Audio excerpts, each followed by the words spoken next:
Yesu namava, Bhaji Yesu namava, Studi Yesu namava,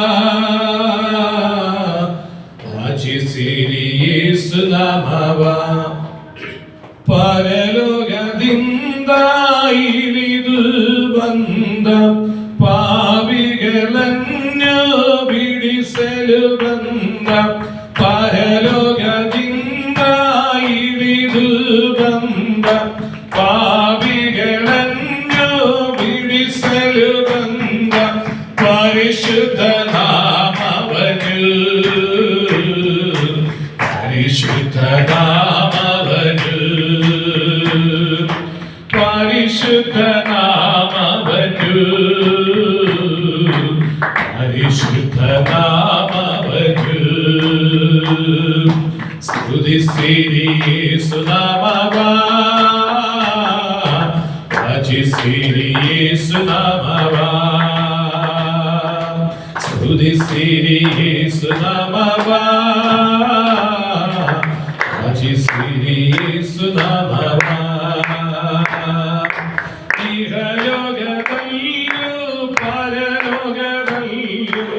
ಪರಿಶುದ್ಧರಿಂದ ಸ್ತುತಿಸಲು ಮಾಡುವ ಇಹಲೋಕದಲ್ಲೂ ಪರಲೋಕದಲ್ಲೂ ಪರಿಶುದ್ಧರಿಂದ ಸ್ತುತಿಸಲು ಮಾಡುವ ಪಾವನ ನಾಮವನ್ನು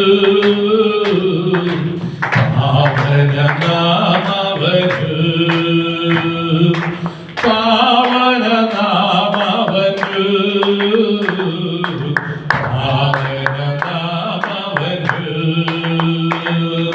Studi Yesu namava,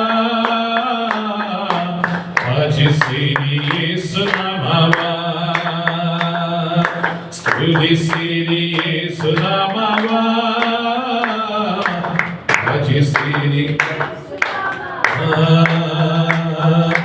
Maranavu pavavu padalamavanu Saitana adhikaradinda bidiselu Maranavu pavavu padalamavanu Saitana adhikaradinda bidiselu Shilubaya maranadinda Shilubaya maranadinda Studi Yesu namava, Bhaji Yesu namava, Studi Yesu namava, Bhaji Yesu namava. Rajadhirajana Devadidevana Mrityunjayanavi Jeeviswadevana Rajadhirajana Devadidevana Mrityunjayanavi Jeeviswadevana Mahimaya namavanu Mahimaya namavanu Mahimaya namavanu Mahimaya namavanu Studi Yesu namava, Bhaji Yesu namava, Studi Yesu namava, Bhaji Paralogadinda ilidu banda, Pavigalanyo bidiselu banda, Paralogadinda ilidu banda, Pavigalanyo bidiselu banda, Parishuddha namavanu, Parishuddha namavanu, Parishuddha namavanu, Parishuddha namavanu, Studi Yesu namava. ಭಜಿಸಿರಿ ಯೇಸು ನಾಮವ ಸ್ತುತಿಸಿರಿ ಯೇಸು ನಾಮವ ಭಜಿಸಿರಿ ಯೇಸು ನಾಮವ ಸ್ತುತಿಸಿರಿ ಯೇಸು ನಾಮವ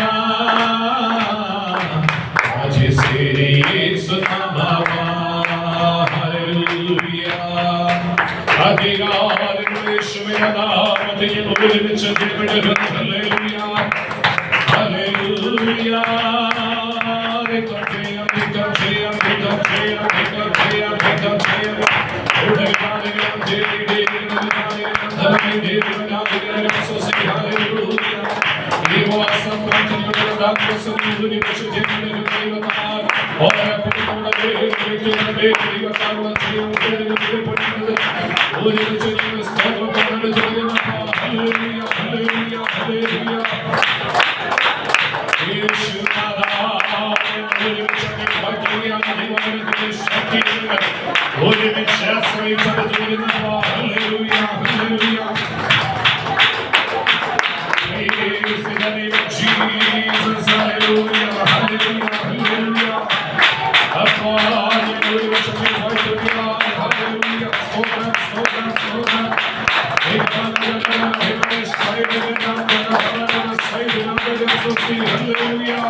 ದೇವರಿಗೆ ಮಹಿಮೆ ಉಂಟಾಗಲಿ ಸ್ವಾಮಿ. ನಮ್ಮ ಪ್ರಾರ್ಥನೆಯನ್ನು ಕೇಳಿದಿರುವುದಕ್ಕಾಗಿ ಸ್ತೋತ್ರ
ಅಪ್ಪ ನಿಮ್ಮ ಮಗನಿಗೆ 3 ಎಕರೆ ಲ್ಯಾಂಡ್ ಅನ್ನು ಬ್ರಹ್ಮಾಂಡವಾಗಿ ಅನುಗ್ರಹಿಸುತ್ತಿರುವುದಕ್ಕಾಗಿ ಸ್ತೋತ್ರ ಮಾಡುತ್ತಿದ್ದೇವೆ ಸ್ವಾಮಿ.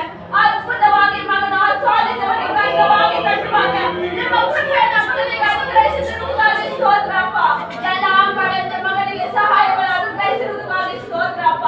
ಯೇಸುವಿನ ನಾಮದಲ್ಲಿ ಅದ್ಭುತವಾಗಿ ವರ್ಷ ಬ್ರಹ್ಮಾಂಡವಾಗಿ ನೆರವೇರಲಿದ್ದಪ್ಪ. ಬ್ರಹ್ಮಾಂಡವಾಗಿ ಮಗನ ಕೈಯಲ್ಲಿ ಕೊಡುತ್ತಿರುವುದಕ್ಕಾಗಿ ಸ್ತೋತ್ರ ಮಾಡುತ್ತಿದ್ದೇವೆ ಸ್ವಾಮಿ. ಯೇಸುವಿನ ನಾಮ ಇಲ್ಲಿ ಪಟ್ಟಿದೆಯಪ್ಪ. ಎಲ್ಲರನ್ನು ಆಶೀರ್ವಾದ ಮಾಡಪ್ಪ. ಎಲ್ಲರಿಗೆ ತನ್ನ ಐಶ್ವರ್ಯಗಳಿಗೆ ತುಂಬಿಸು. ಎಲ್ಲರ ಜೀವಿತಗಳು ಬದಲಾಗಲಿ ಸ್ವಾಮಿ. ಒಬ್ಬೊಬ್ಬರ ಮೇಲೆ ನಿಮ್ಮ ತಿಳಿಯಲ್ಪಡಲಿಯಪ್ಪ. ಒಬ್ಬೊಬ್ಬರ ಜೀವಿತಗಳು ಉಜ್ಜೀವನವಾಗಲಿ ಸ್ವಾಮಿ. ಅಪ್ಪ ಎಲ್ಲ ದೇಶ ವಿದೇಶಗಳಲ್ಲಿ ಯೆಹೋವನ ನಾಮ ಉಜ್ಜೀವನವಾಗಲಿ. ಯೆಹೋವನ ನಾಮ ಉಜ್ಜೀವನವಾಗಲಿ ಸ್ವಾಮಿ. ಎಲ್ಲ ಕಡೆ ನಿಮ್ಮ ಸುವಾರ್ತೆ ಸಾರಲ್ಪಟ್ಟಿರುವುದಕ್ಕಾಗಿ ಸ್ತೋತ್ರ. ಎಲ್ಲ ಕಡೆ ನಿಮ್ಮ ನಾಮ ಇಡಲ್ಪಟ್ಟಿರುವುದಕ್ಕಾಗಿ ಸ್ತೋತ್ರ. ಒಬ್ಬೊಬ್ಬರ ಮನೆಯಲ್ಲಿ ನಿಮ್ಮ ಪರಿಶುದ್ಧ ಪಾತ್ರ ತುಂಬಿ ತುಳುಕಿರುವುದಕ್ಕಾಗಿ ಸ್ತೋತ್ರ ಮಾಡುತ್ತಿದ್ದೇವೆ ಸ್ವಾಮಿ. ಅಪ್ಪ ಎಲ್ಲ ಅನ್ಯ ಜಾತಿ ಜನಗಳೆಲ್ಲ ನಿಮ್ಮ ಪಾದಕ್ಕೆ ಬಂದು ಅಡ್ಡ ಬಿದ್ದಿರುವುದಕ್ಕಾಗಿ ಸ್ತೋತ್ರ ಸ್ವಾಮಿ. ಎಲ್ಲ ಮಕ್ಕಳ ನಿಜವಾದ ಸೃಷ್ಟಿಕರ್ತನನ್ನು ಆರಾಧನೆ ಮಾಡುವಾಗ ಅದು ಈ ವರ್ಷದ ನೆರವೇರಲಿದೆಯಪ್ಪ. ಬ್ರಹ್ಮಾಂಡವಾಗಿ ಈ ವರ್ಷದ ಅದ್ಭುತವಾಗಿ ಮಾರ್ಪಟ್ಟಿದೆ ಸ್ವಾಮಿ. ನೀವೊಬ್ಬರೇ ದೇವರು ಸ್ವಾಮಿ. ಅಪ್ಪ ಒಬ್ಬೊಬ್ಬರನ್ನು ಆಶೀರ್ವಾದ ಮಾಡು. ಈ ಪ್ರಾರ್ಥನೆಯನ್ನು ನೀನು ಕೇಳಿದಕ್ಕಾಗಿ ಸ್ತೋತ್ರ. ಈ ಪ್ರಾರ್ಥನೆಗೆ ನೀನು ಸದನವನ್ನು ದಯಪಾಲಿಸಿರುವುದಕ್ಕಾಗಿ ಸ್ತೋತ್ರ ಮಾಡುತ್ತಿದ್ದೇವೆ ಸ್ವಾಮಿ. ಆಶೀರ್ವಾದ ಮಾಡಪ್ಪ. ಎಲ್ಲ ಕಣ್ಣೀರನ್ನು ಒರೆಸಿ ಸ್ವಾಮಿ. ಎಲ್ಲ ಬಡತನಗಳು ಲಯವಾಗಲಿ. ಎಲ್ಲ ದರಿದ್ರಗಳು ಲಯವಾಗಲಿ. ಅಪ್ಪ ಈ ದೇಶ ಬಾಳಿದರೆ ದೇಶ ಉಜ್ಜೀವನವಾಗಿರುವುದಕ್ಕಾಗಿ ಸ್ತೋತ್ರ. ಈ ವರ್ಷ ಅದು ನೆರವೇರಲಿದ್ದಪ್ಪ. ಯೇಸು ನಾಮದಲ್ಲಿ ಬೇಡಿ ಹೊಂದಿದ್ದೇನೆ ನನ್ನ ಪರಲೋಕದ ತಂದೆ. ಆಮೆನ್. ಹಲ್ಲೆಲೂಯಾ.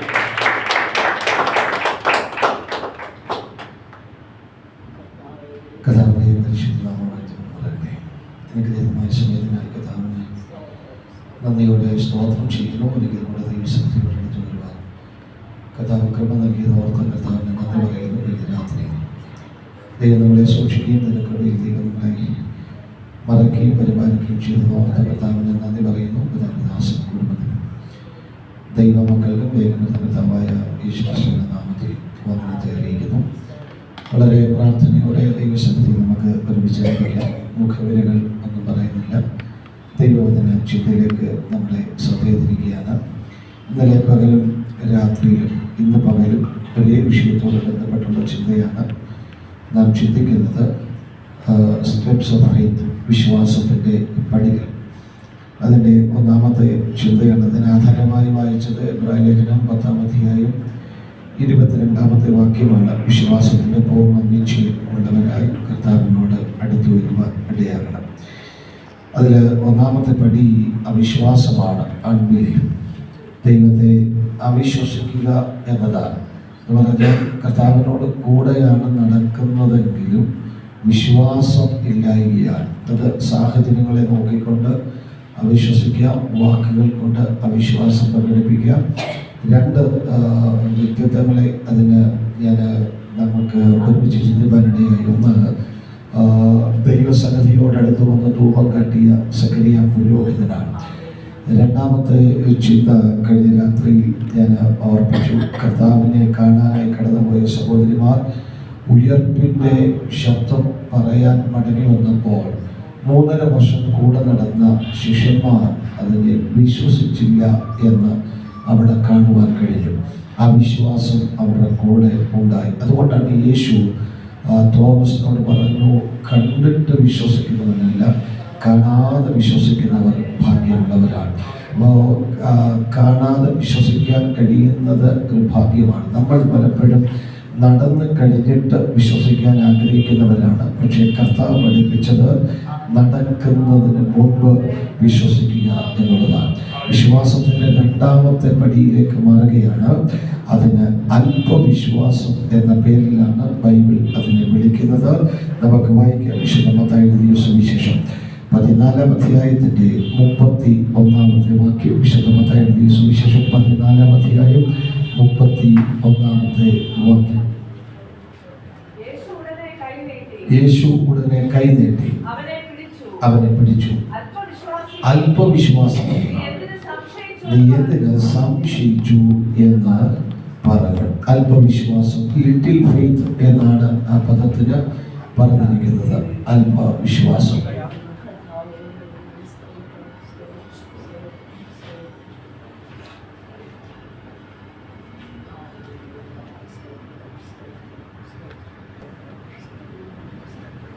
ാണ് അവിടെ പറഞ്ഞത്.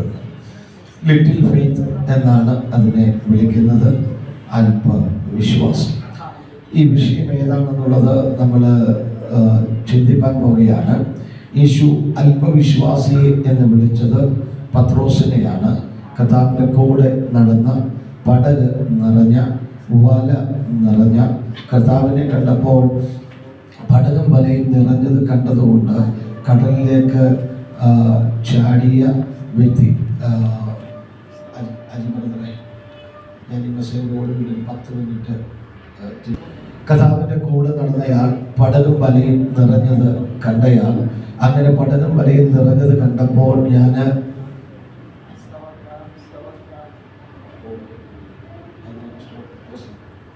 അപ്പൊ പടകും വലയൊക്കെ മുന്നേ പോസ് ചെയ്തിരുന്നത്. ഈ പടകും വലയും ഒക്കെ നിറഞ്ഞത് കണ്ടപ്പോൾ ഞാൻ നഗ്നനാണെന്നും പറഞ്ഞ് വെള്ളത്തിലേക്ക് എടുത്ത് ചാടിയ പത്രോസ്. അങ്ങനെ കർത്താവിൻ്റെ കൂടെ നടന്ന് കർത്താവ് പ്രത്യേക ശുശ്രൂഷകൾക്കെല്ലാം കൂടെ കൊണ്ടു നടന്നയാളാണ്. മറുരൂപമലയിൽ കർത്താവിൻ്റെ ആ രൂപാന്തരം അല്ലെങ്കിൽ തന്റെ ദൈവത്വത്തിൽ വെളിപ്പെട്ടത് കണ്ടയാളാണ്. നയ്യിലെ വിധവയുടെ മകനെ ഉയർപ്പിക്കുന്നതിന് സാക്ഷ്യം വഹിച്ചയാളാണ്. യായിറോസിന്റെ ഭവനത്തിനകത്ത് കർത്താവിന്റെ കൂടെ കയറാൻ കർത്താവ് കൂട്ടിക്കൊണ്ടുപോയ 3 പേരിൽ ഒരാളാണ്. അങ്ങനെ ഒത്തിരി പ്രത്യേകതകൾ ഉള്ള മനുഷ്യനാണ് പത്രോസ്. ആ മനുഷ്യന് അല്പവിശ്വാസത്തിലേക്ക് മാറുവാനിടയായി എന്ന് പറഞ്ഞതിന്റെ അർത്ഥം ഇത്രയേ ഉള്ളൂ: അവിശ്വാസമില്ല. നമ്മളൊക്കെ ഈ ഗ്രൂപ്പിൽ പലപ്പോഴും വിടുന്നവരാണ്. വിശ്വാസമില്ലായ്ക നമുക്കില്ല, നമുക്ക് അവിശ്വാസമില്ല. പക്ഷേ അല്പവിശ്വാസം ഒക്കെ പലപ്പോഴും ഉണ്ട്. പാപക്ഷമ ദൈവം തരും, നിത്യജീവൻ നൽകി തരും കർത്താവ്. പക്ഷേ എൻ്റെ ആകുലത, എൻ്റെ ഭയം, എൻ്റെ ഇന്നിൻ്റെ ആവശ്യങ്ങളൊക്കെ, ചെറിയ ചെറിയ കാര്യങ്ങളൊക്കെ നടത്താൻ ദൈവത്തിന് കഴിയും. വലിയ കാര്യങ്ങൾ ചെയ്യാൻ കഴിയുമോ? അതിന് ബൈബിൾ വിളിച്ച പേരാണ് ലിറ്റിൽ ഫെയ്ത്ത്, അല്പവിശ്വാസം. ഒരു കാര്യം ഓർക്കുക, അവിശ്വാസം ദൈവം വെറുക്കുന്നത് പോലെ തന്നെ അല്പവിശ്വാസവും ദൈവം വെറുക്കുന്നതാണ്. കർത്താവിനെ ചോദിച്ചത്, അല്പവിശ്വാസിയെ നീ ഇങ്ങനെ ഭീരുക്കളാകുവാൻ എന്ന വാക്യം ഒരിക്കൽ കൂടെ വായിക്കുക. നീ എന്തിനാണ് സംശയം? ഓർക്കുക, അല്പവിശ്വാസം സംശയത്തിന് വഴിമാറും. ദൈവത്തെ നാം സംശയിക്കും, ദൈവപ്രവൃത്തിയെ സംശയിക്കും. സൗഖ്യം നടക്കുമോ? വിടുതൽ നടക്കുമോ? ഇതിന് മാറ്റമുണ്ടാകുമോ? ദൈവം പ്രവർത്തിക്കുമോ? ഞാൻ ഇന്ന് രാവിലെയോ കഴിഞ്ഞ നാളുകളിൽ ദൈവത്തിന്റെ ആത്മാവ് പറഞ്ഞൊരു ദൂതിന്റെ നിവർത്തി കേട്ടിട്ടാണ് ഞാൻ പ്രസംഗിക്കാൻ ഇവിടെ നിൽക്കുന്നത്. ലൈവ് പോകുന്നതുകൊണ്ട് ഞാനത് വിശദീകരിക്കുന്നില്ല എന്താണെന്നുള്ളത്. അതുകൊണ്ട് തന്നെ ഇന്ന് പകൽ ഞാൻ ഒരിക്കൽ കൂടെ ആവർത്തിച്ച് ദൈവം ഏൽപ്പിച്ച ശുശ്രൂഷയും ഞാൻ പ്രസംഗിക്കുന്ന വചനത്തെയോ ഞാൻ വിശ്വസിച്ചിരിക്കുന്ന കർത്താവിനെയോ അടിയുറച്ച് വിശ്വസിച്ചുകൊണ്ട് ദൂതൊരിക്കൽ കൂടെ പറയുക, അവിശ്വാസം നമ്മളെ സംശയത്തിലേക്ക് നടത്തുക. അത് പെന്തക്കോസ്ത് കുടുംബത്തിൽ ജനിച്ചാലും വിശ്വാസ ജീവിതത്തിനകത്ത് പാരമ്പര്യം ഉണ്ടായെങ്കിലും നമ്മൾ അറിയാതെ തന്നെ അവിശ്വാസം അകത്ത് കടന്നാൽ നമ്മൾ ദൈവത്തെ സംശയിക്കും. സംശയങ്ങൾ ചോദ്യങ്ങളായി പുറത്തു വരും. പ്രാർത്ഥനയെ നാം ചോദ്യം ചെയ്തു തുടങ്ങും, ആരാധനയെ ചോദ്യം ചെയ്തു തുടങ്ങും, അന്യഭാഷയെ ചോദ്യം ചെയ്യും, കയ്യടികളെ ചോദ്യം ചെയ്തു തുടങ്ങും, ഒടുവിൽ വചനത്തെ ചോദ്യം ചെയ്യും, പിന്നെ തമ്പുരാനെ ചോദ്യം ചെയ്തു തുടങ്ങും. അതുകൊണ്ട് ഈ പ്രാരംഭത്തിൽ ദൈവത്തോട് പ്രാർത്ഥിച്ചു തുടങ്ങണം. അവിശ്വാസം എനിക്ക് വേണ്ട, അല്പവിശ്വാസം എനിക്ക് വേണ്ട, തികഞ്ഞ വിശ്വാസത്തിലേക്ക് ദൈവനെ നടത്തണം. വിശ്വാസത്തിന് അങ്ങനെ ഒരു പടിയുണ്ട്, തികഞ്ഞ വിശ്വാസം. പക്ഷെ ഞാൻ ഇന്ന് പകൽ ഈ ഒരു സബ്ജക്ട് പറഞ്ഞു നിർത്തും. ഇന്ന് രാത്രിയിൽ കർത്താവിനെ വെച്ച് നാളെ പകലും സഭായോഗത്തെ ഉപേക്ഷിക്കരുത് എന്ന വിഷയമാണ് സംസാരിക്കാൻ ആത്മാവിനിക്ക് നിയോഗം തന്നത്. ഇന്ന് രാവിലെ പ്രാർത്ഥനാ മുറിയിലും ആത്മാവിനോട് അത് അരുളി ചെയ്തുകൊണ്ട് ഇന്ന് രാത്രിയിലും നാളെ പകലും എന്തുകൊണ്ട് സഭായോഗത്തെ ഉപേക്ഷിക്കരുത്, അതിന്റെ ആ പ്രാധാന്യം എന്താണ് എന്നത് ചിന്തിക്കും. അതുകൊണ്ട് ഇന്ന് പകൽ ഈ ഭാഗം പറഞ്ഞു നിർത്താം. തുടർന്ന് അതിപ്രധാനമായ 4 പടികളുണ്ട്. കർത്താവ് എപ്പോഴെങ്കിലും നമ്മളോട് സംസാരിക്കുന്നെങ്കിൽ അപ്പോൾ ഞാൻ പറയാമില്ലെങ്കിൽ ഞാൻ ദൈവദാസനോട് ആ ചിന്തകൾ കൈമാറാമത്തെ പ്രത്യേകം നിങ്ങളോട് സംസാരിക്കാനിടയാകും ദൈവാത്മാവിന്റെ നിയോഗമുള്ളപ്പോൾ. അപ്പൊ രണ്ടാമത്തെ ചിന്ത അല്പവിശ്വാസമാണ്. ഇത് പറഞ്ഞത് ജാതിയിൽപ്പെട്ട ഒരാളോടല്ല, ഇത് പറഞ്ഞത് കർത്താവിന്റെ അടുക്കൽ ആദ്യമായി വരുന്ന ഒരാളോടല്ല, ഇത് പറഞ്ഞത് കൂടെ നടക്കുന്ന വ്യക്തികളോടാ. നമ്മൾ ഇന്ന് പകൽ അറിയണം, കർത്താവിന്റെ കൂടെ ഞാൻ യാത്ര ചെയ്യുന്നു എന്ന് പറയുമ്പോഴും പിശാച് നമ്മളെ കീഴ്പ്പെടുത്തുന്ന തന്ത്രങ്ങളിൽ ഒന്നാണ് അല്പവിശ്വാസം നമ്മുടെ അകത്ത് കൊണ്ടുവരും. ഏതാണ് ഈ വിഷയം എന്നത് നമ്മൾ അറിയണം. 14-ാം അധ്യായത്തില് സ്നാപക യോഹന്നാന്റെ ശിരച്ഛേദനം നടക്കുകയാണ്. എന്തുകൊണ്ടാണ് തല കൊടുക്കേണ്ടി വന്നത് എന്ന് ചോദിച്ചാൽ വിശുദ്ധിക്ക് വേണ്ടി നിന്നതുകൊണ്ടാണ്, ചില പാപത്തിനെതിരെ വിരൽ ചൂണ്ടിയത് കൊണ്ടാണ്. നമ്മൾ ഒരു ദൂതൂടെ ഇവിടെ മനസ്സിലാക്കണം കേട്ടോ. കർത്താവിന് വേണ്ടി നിൽക്കുന്നത് കൊണ്ട്, വചനത്തിന് വേണ്ടി നിൽക്കുന്നത് കൊണ്ട്, വിശുദ്ധിക്ക് നേരെ അത് അശുദ്ധിക്ക് നേരെ വിരൽ ചൂണ്ടുന്നത് കൊണ്ട്, പാപത്തിന് നേരെ വിരൽ ചൂണ്ടുന്നത് കൊണ്ട് ചില നഷ്ടങ്ങൾ സഹിക്കേണ്ടി വരും. അത് ദൈവം അറിയാതെ അല്ല എന്നുകൂടെ നാം അറിയണം. യോഹന്നാൻ പ്രമാണത്തിന് വേണ്ടി ശബ്ദമുയർത്തിയത് കൊണ്ട് കൊടുക്കേണ്ടി വന്നത് പണം നഷ്ടമായതല്ല, കൊടുക്കേണ്ടി വന്നത് മറ്റിതര കാര്യങ്ങളല്ല. അവന്റെ തല അർത്താൽ പ്രാണൻ കൊടുക്കേണ്ടി വന്നു എന്ന് നമുക്കറിയാം. ആ വിശദീകരണത്തിലേക്ക് പോകുന്നില്ല. അതിന്റെ ശിരച്ഛേദനം നടക്കുകയാണ്. മകൾ അപ്പനെ പ്രസാദിപ്പിച്ചത് കൊണ്ട്, മകൾക്ക് ഇഷ്ടമുള്ളത് കൊടുക്കാമെന്ന് അപ്പൻ പറഞ്ഞത് കൊണ്ട്, അമ്മ ചോദിച്ചത് അമ്മയ്ക്ക് നേരെ വിരൽ ചൂണ്ടിയ പ്രവാചകന്റെ കഴുത്താണ് എന്ന് നമ്മൾ അറിയണം. ആ കഴുത്ത് കൊടുക്കാൻ രാജാവ് ജനത്തെ ഭയപ്പെട്ടെങ്കിലും ശിരച്ഛേദനം നടക്കുന്നു. ഒരു തലികയിൽ അവന്റെ തല കൊയ്തെടുക്കുകയാണ്. അത് കൊടുത്തു. പക്ഷെ ഞാൻ മനസ്സിലാക്കുന്നത്, ആ തലയ പാത്രത്തിൽ ഇരുന്ന നാൾ മുതൽ അവൾക്ക് സുഖമായി ഉറങ്ങാൻ കഴിഞ്ഞിട്ടുണ്ടാകണം എന്നില്ല. അത് ഈ കഴുത്തറക്കപ്പെട്ട രക്തമൊഴുകപ്പെട്ട ഒരു താനത്തിനകത്ത് യോഹന്നാന്റെ തുറിച്ച കണ്ണുകൾ അവളെ നോക്കി നിൽക്കുമ്പോൾ അന്ന് മുതൽ അവളുടെ ഉറക്കത്തിനകത്ത് ഭയമുണ്ടായി തുടങ്ങി. എന്നെ കേൾക്കുന്ന ദൈവജനത്തോട്, നാം ആവശ്യമില്ലാത്ത കാര്യങ്ങൾക്ക്, ദൈവത്തിനെതിരെ, സഭയ്ക്കെതിരെ, ദൈവപ്രവർത്തനങ്ങൾക്കെതിരെ, ദൈവിക വിഷയങ്ങൾക്കെതിരെ അനാവശ്യമായി ഇടപെട്ടു പോയാൽ നമ്മുടെ ഉറക്കങ്ങളെ പോലും അത് ബാധിക്കുവാനിടയായി തീരും. പക്ഷേ യോഹന്നാൻ പറഞ്ഞ സന്ദേശം യേശു തുടരുകയാണ്. മാനസാന്തരത്തിന് യോഗ്യമായ ഫലം നിങ്ങൾക്ക് അയക്കണം. യേശു ഈ വാർത്ത അറിയുവാനിടയായി തന്നെ ഇൻട്രൊഡ്യൂസ് ചെയ്യുവാൻ, തന്നെ പരിചയപ്പെടുത്തുവാൻ, തനിക്ക് വഴിയൊരുക്കുവാൻ, തനിക്കൊരു മുന്നൊരുക്കം ഉണ്ടാക്കുവാൻ ഏലിയാവിന്റെ ആത്മാവോടുകൂടി ഇറങ്ങി വന്ന ചിന്തിക്കുന്ന കർത്താവ് അങ്ങനെ അവിടുന്ന് വേറിട്ട് പോകുകയാ. പക്ഷെ ജനകർത്താവിനെ വിട്ടില്ല. ഞാനൊരു ദൂതനോട് പറയാ, യോഹന്നാനെതിരെ ഒരു കുടുംബത്തിനെയും ഒരു സ്ത്രീയെയാണ് ദൈവം ഉപയോഗിച്ചത്. എന്നെ കേൾക്കുന്ന സഹോദരിമാരോട്, സ്ത്രീ രത്നങ്ങളോട് ഞാനൊരു ദൂത് ഇന്ന് പകൽ ഭയത്തോടുകൂടെ വിളിച്ചു പറയാ. ഒരു അഭിഷക്തന്റെ തകർച്ചയ്ക്ക് വേണ്ടി പാപത്തിനെതിരെ വിരൽ ചൂണ്ടണം, തെറ്റുകൾക്കെതിരെ സംസാരിക്കണം. പക്ഷേ ഓർത്തിരിക്കുക, ഞാൻ നിമിത്തം ഒരു ദൈവദാസന്റെ തകർച്ചയ്ക്ക് അത് കാരണമായി മാറാൻ പാടില്ല എന്ന് നാം ഇവിടെ തിരിച്ചറിയണം എന്ന് പറഞ്ഞ ആ ഭാഗത്തെ അവിടുന്ന് വിട്ടുകളയുക. യേശു കർത്താവ് വേറിട്ട് പോയിരുന്നു.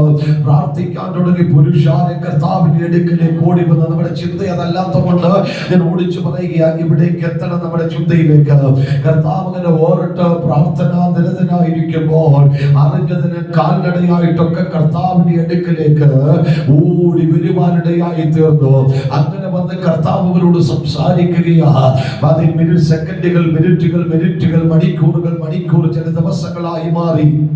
ഒടുവിൽ കർത്താവ് ജനത്തെ പറഞ്ഞയക്കാൻ തുടങ്ങുമ്പോൾ കർത്താവ് പറഞ്ഞു, ആത്മാവിൽ സമ്പന്നരായി ജനത്തെ ശരീരത്തിൽ വിശന്നവരായി പറഞ്ഞയക്കാൻ എനിക്ക് കഴിയത്തില്ല. ഭക്ഷിപ്പാൻ നിങ്ങൾ അവർക്ക് എന്തെങ്കിലും കൊടുക്കണം. ഒരു ദൂതോട് ഞാൻ പറയാം, നീ കർത്താവിന്റെ സന്നിധിയിൽ വില കൊടുത്തിരിക്കാൻ തയ്യാറായാൽ നമ്മുടെ ആവശ്യങ്ങൾ നടത്താൻ ദൈവത്തിന്റെ കരം ചലിക്കപ്പെടുവാനിടയാ. നമ്മുടെ ആവശ്യങ്ങൾ ദൈവം നിവർത്തിക്കും. നമ്മുടെ ആവശ്യങ്ങൾ ദൈവം നടത്തും. നമ്മുടെ ആവശ്യങ്ങൾക്ക് വേണ്ടി ദൈവം പ്രവർത്തിക്കും. കർത്താവ് പറഞ്ഞത്, അവരെങ്ങനെയെങ്കിലും പൊയ്ക്കൊള്ളട്ടെന്നല്ല, എതിരെയെങ്കിലും പൊയ്ക്കൊള്ളട്ടെന്നല്ല, എങ്ങനെയെങ്കിലും തിരിച്ചു പോകട്ടെന്നല്ല. തിരിച്ചവരെ അയക്കുന്നെങ്കിൽ അവന്റെ വിശപ്പ് മാറ്റിയേ ഞാൻ അയക്കൂ. അവന്റെ ആവശ്യങ്ങൾക്ക് ഞാൻ പരിഹാരം കൊടുത്തു അവനെ മടക്കി അയക്കൂ എന്ന് കർത്താവ് പറഞ്ഞു. ശിഷ്യന്മാർ അവിടെ കണക്ക് കൂട്ടി 200 വെള്ളിക്കാശിനപ്പം വാങ്ങിച്ചാൽ അല്പാൽപ്പം കൊടുക്കാൻ നമ്മുടെ ഭാഷയിലൊക്കെ പറഞ്ഞാൽ മുറിച്ചു കൊടുത്താലും വയറ് നിറയത്തില്ലെന്നാ പറഞ്ഞത്. ഉള്ളത് കൊണ്ട് ഒരു അഡ്ജസ്റ്റ്മെന്റ് എന്ത് ചെയ്യുക, അങ്ങനെ നടത്തുകയാണ്. നിങ്ങൾ സഹോദരിമാരായതുകൊണ്ട് പെട്ടെന്ന് അറിയാം, മോരൊക്കെ നമ്മൾ കാച്ചുന്നുണ്ട്, എന്ത് ചെയ്യും? കൈവെള്ളയിൽ ഒഴിച്ചാൽ അവിടെ എന്ത് ചെയ്യത്തില്ല, പോകത്തില്ല. പക്ഷെ ആളുടെ എണ്ണം കൂടുന്നതനുസരിച്ച് ഇവിടെ ഒഴിച്ചാൽ അന്ന് മജസ്റ്റിക്കിൽ പോയി നിൽക്കും. അത്ര വെള്ളം അതിനകത്ത് എന്ത് ചെയ്യും ചെയ്യില്ല.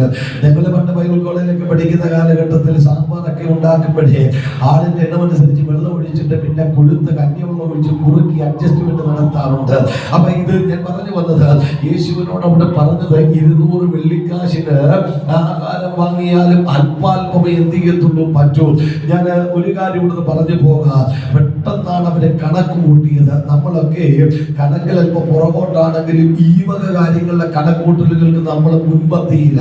200 വെള്ളിക്കാശിന് അപ്പം വാങ്ങിയാൽ എത്ര പേർക്ക് കൊടുക്കാൻ പറ്റുമെന്നൊക്കെ പെട്ടെന്ന് അവര് കണക്ക് കൂട്ടി. ഇതിന്റെ ഇടയ്ക്ക് ഒരുത്തൻ നടന്ന് ഒരു കൊച്ചിന്റെ കയ്യിലുള്ള ആഹാരം എന്ത് ചെയ്തു കണ്ടുപിടിച്ച് കർത്താവിന്റെ ലാവണ്യ വാക്കുകൾ സംസാരിക്കുമ്പോഴും അടിച്ചു മാറ്റാൻ ആരുടെ കയ്യിൽ ഉണ്ടെന്ന് നോക്കി അവൻ എന്ത് ചെയ്യുക, നടക്കുകയാ. ഇവന് അമ്മ കൊടുത്തു വിട്ടതാ. സത്യത്തിൽ അമ്മയ്ക്ക് അവന്റെ വിശപ്പിന്റെ വലിപ്പം അറിയാം.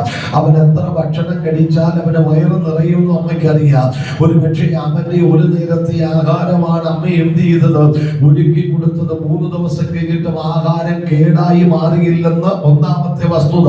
നീ അനുഭവിക്കുന്ന നന്മ ക്രമിച്ചു പോകാൻ, ദ്രവിച്ചു പോകാൻ, പാഴായി പോകാൻ ദൈവം അനുവദിക്കത്തില്ല. നീ ഇരിക്കുന്നത് ദൈവത്തിന്റെ സന്നിധിയിലാണെങ്കിൽ അത് എത്ര ദിവസം കഴിഞ്ഞാൽ അത് പുഷ്ടിയുള്ളതായി, നന്മയുള്ളതായി, ബേധനമായി നിനക്ക് അനുഭവയോഗ്യമാക്കി മാറ്റാൻ ദൈവത്തിന് കഴിയും. രണ്ടാമത്തെ ചിന്ത അവൻ പകർന്നു.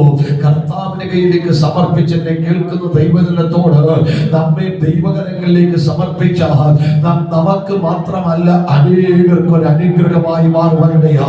മനസ്സോടെ കർത്താവിന്റെ കയ്യിലേക്ക് അവൻ കൊടുത്തു. കർത്താവ് അതിനെ കരങ്ങളെടുത്ത് വാഴ്ത്തി നുറുക്കി അതിനെ പകുത്തു കൊടുത്ത്. അതൊന്നും എന്റെ വിഷയം അല്ല. അവിടൊക്കെ ദൈവപ്രവൃത്തി കൈവിരലുകളിലൂടെ ഓടുന്ന ദൈവത്തിന്റെ അത്ഭുതം നമുക്ക് കാണാം. ഇന്ന് പകൽ ദൈവത്തിന്റെ കൈവിരലുകൾ നമ്മുടെ ശരീരത്തിൽ പതിയപ്പെട്ടാൽ, നമ്മുടെ വീടുകൾക്കകത്ത് ചലിക്കപ്പെട്ടാൽ, നമ്മുടെ ജീവിതത്തിനകത്ത് ചലിക്കപ്പെട്ടാൽ, അതേ വാക്കുകൊണ്ട് പ്രപഞ്ചത്തിലെ കരവിരുത് നടത്താൻ കരുത്തുള്ള കർത്താവിന്റെ കൈകളിലേക്ക് എന്നെ ഞാൻ സമർപ്പിക്കുന്നു. എന്റെ കുടുംബത്തെ സമർപ്പിക്കുന്നു. എന്റെ തലമുറയെ സമർപ്പിക്കുന്നു. അവിടുത്തെ കൈകൾ, അവിടുത്തെ വിരലുകൾ എന്റെ മേലൊരു കരവിരുതിന്റെ കൈക്രിയ നടത്തണമെന്ന് ദൈവത്തോട് പറഞ്ഞാൽ ആ കരം ചലിക്കും കേട്ടോ. ഡോക്ടേഴ്സൊക്കെ നമ്മുടെ ശരീരത്തിലൂടെ കൈ ഓടിക്കത്തില്ല, വേദനയുണ്ടെന്ന് പറയുമ്പോൾ ഇന്ന് പകൽക്കാലം നമ്മെ സൃഷ്ടിച്ചവനും നമ്മുടെ ഉടമസ്ഥനും ഉടയവനുമാകുന്ന കർത്താവിന്റെ കരം നമ്മുടെ ശരീരത്തിനകത്തേക്കൊന്ന് അതിനെ തൊട്ടു തുടങ്ങിയ ഡോക്ടേഴ്സ് പുറത്ത് കൈവച്ചിട്ട് അകത്തെ പ്രയാസത്തെ അവർ ചോദിക്കുമെങ്കിൽ ഇന്ന് പകൽ പുറത്ത് മാത്രമല്ല ആ കരം അകത്തേക്ക് ചലിച്ചിറങ്ങാൻ കഴിയുന്ന, ആന്തരിക അവയവങ്ങളെ തൊടാൻ കഴിയുന്ന, അകത്തേക്ക് ഇറങ്ങി വരാൻ കഴിയുന്ന ഒരു കരമുണ്ടെങ്കിൽ ഇത് സ്വർഗീയ കരമാണ്. ഞാനും നിങ്ങളും ഉപയോഗിക്കുന്ന വാഹനത്തിന്റെ കേടുപാടുകൾ പോകാൻ അതിന്റെ കമ്പനിക്ക് കഴിയുമെങ്കിൽ ഇന്ന് പകൽ ഞാൻ ആത്മാവിനെ ദൂത് കൈമാറുകയാണ്. നിന്നെ സൃഷ്ടിച്ചവനും നിന്റെ ഉടമസ്ഥനുമായ സർവശക്തനായ ദൈവത്തിന്റെ കരം അപ്പത്തിനെ നുറുക്കുവാനായി ആ കരം ചലിക്കപ്പെട്ടപ്പോൾ 10,000-ങ്ങൾക്ക് അത് വിടുതലായി മാറ്റപ്പെട്ടെങ്കിൽ ദൈവത്തോട് പറ, ആ കരം എന്റെ ശരീരത്തെ ഒന്ന് തൊടണം, എന്റെ ശിരസ് മുതൽ പാദം വരെ തൊടണം, എന്റെ ആന്തരിക അവയവങ്ങളെ തൊടണം, എന്റെ കുടുംബത്തെ അത് തൊടണം, എന്റെ ജോലിയെ അത് തൊടണം, എന്റെ ഫ്യൂച്ചറിനെ അത് തൊടണം. കർത്താവിന്റെ കരം നിന്നെ തൊട്ടാൽ അവിടെ കേടുപാടുകൾ മാറാം, നിന്റെ തകർച്ചകൾ മാറാം, നിന്റെ കടബാധ്യതകൾ മാറാം, നിന്റെ ഭാവി ഒരു അത്ഭുതമായി മാറാം. യേശു ക്രിസ്തുവിന്റെ അധികാരമുള്ള നാമത്തിൽ ഞാൻ ഈ ദൂതവിടെ കൈമാറിക്കൊണ്ടിരിക്കുമ്പോൾ വിശ്വാസത്തോടെ വചനത്തെ ദൈവജനത്തിന് വേണ്ടി കൈമാറുകയാണ്. പരിശുദ്ധാത്മാവിനെ തൊടുന്ന പകലാണ്, യേശുവിന്റെ കൈകൾ നിന്നെ സ്പർശിക്കുന്ന പകലായി ഈ പകൽ മാറട്ടെ. ദൈവത്തിന്റെ സാന്നിധ്യത്തിന്റെ ശക്തി ഇരുട്ടിന്റെ ആഴങ്ങളിൽ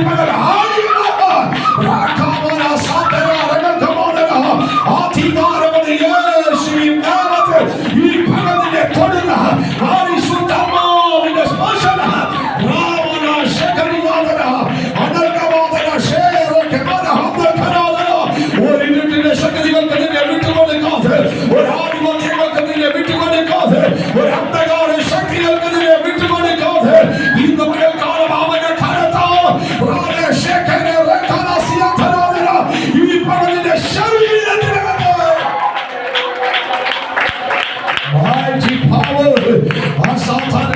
ദൈവത്തിന്റെ ശക്തിയുടെയാണ് ഈ പകൽ നമ്മുടെ നാടുകളിൽ വ്യാപരിക്കുന്നു. ഉടനമന സന്തനാരങ്ങൾക്ക്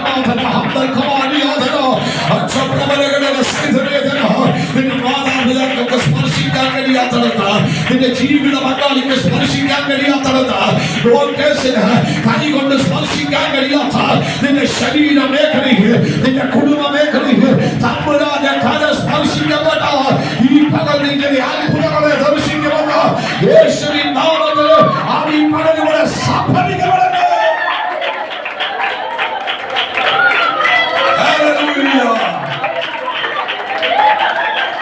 കർത്താവ്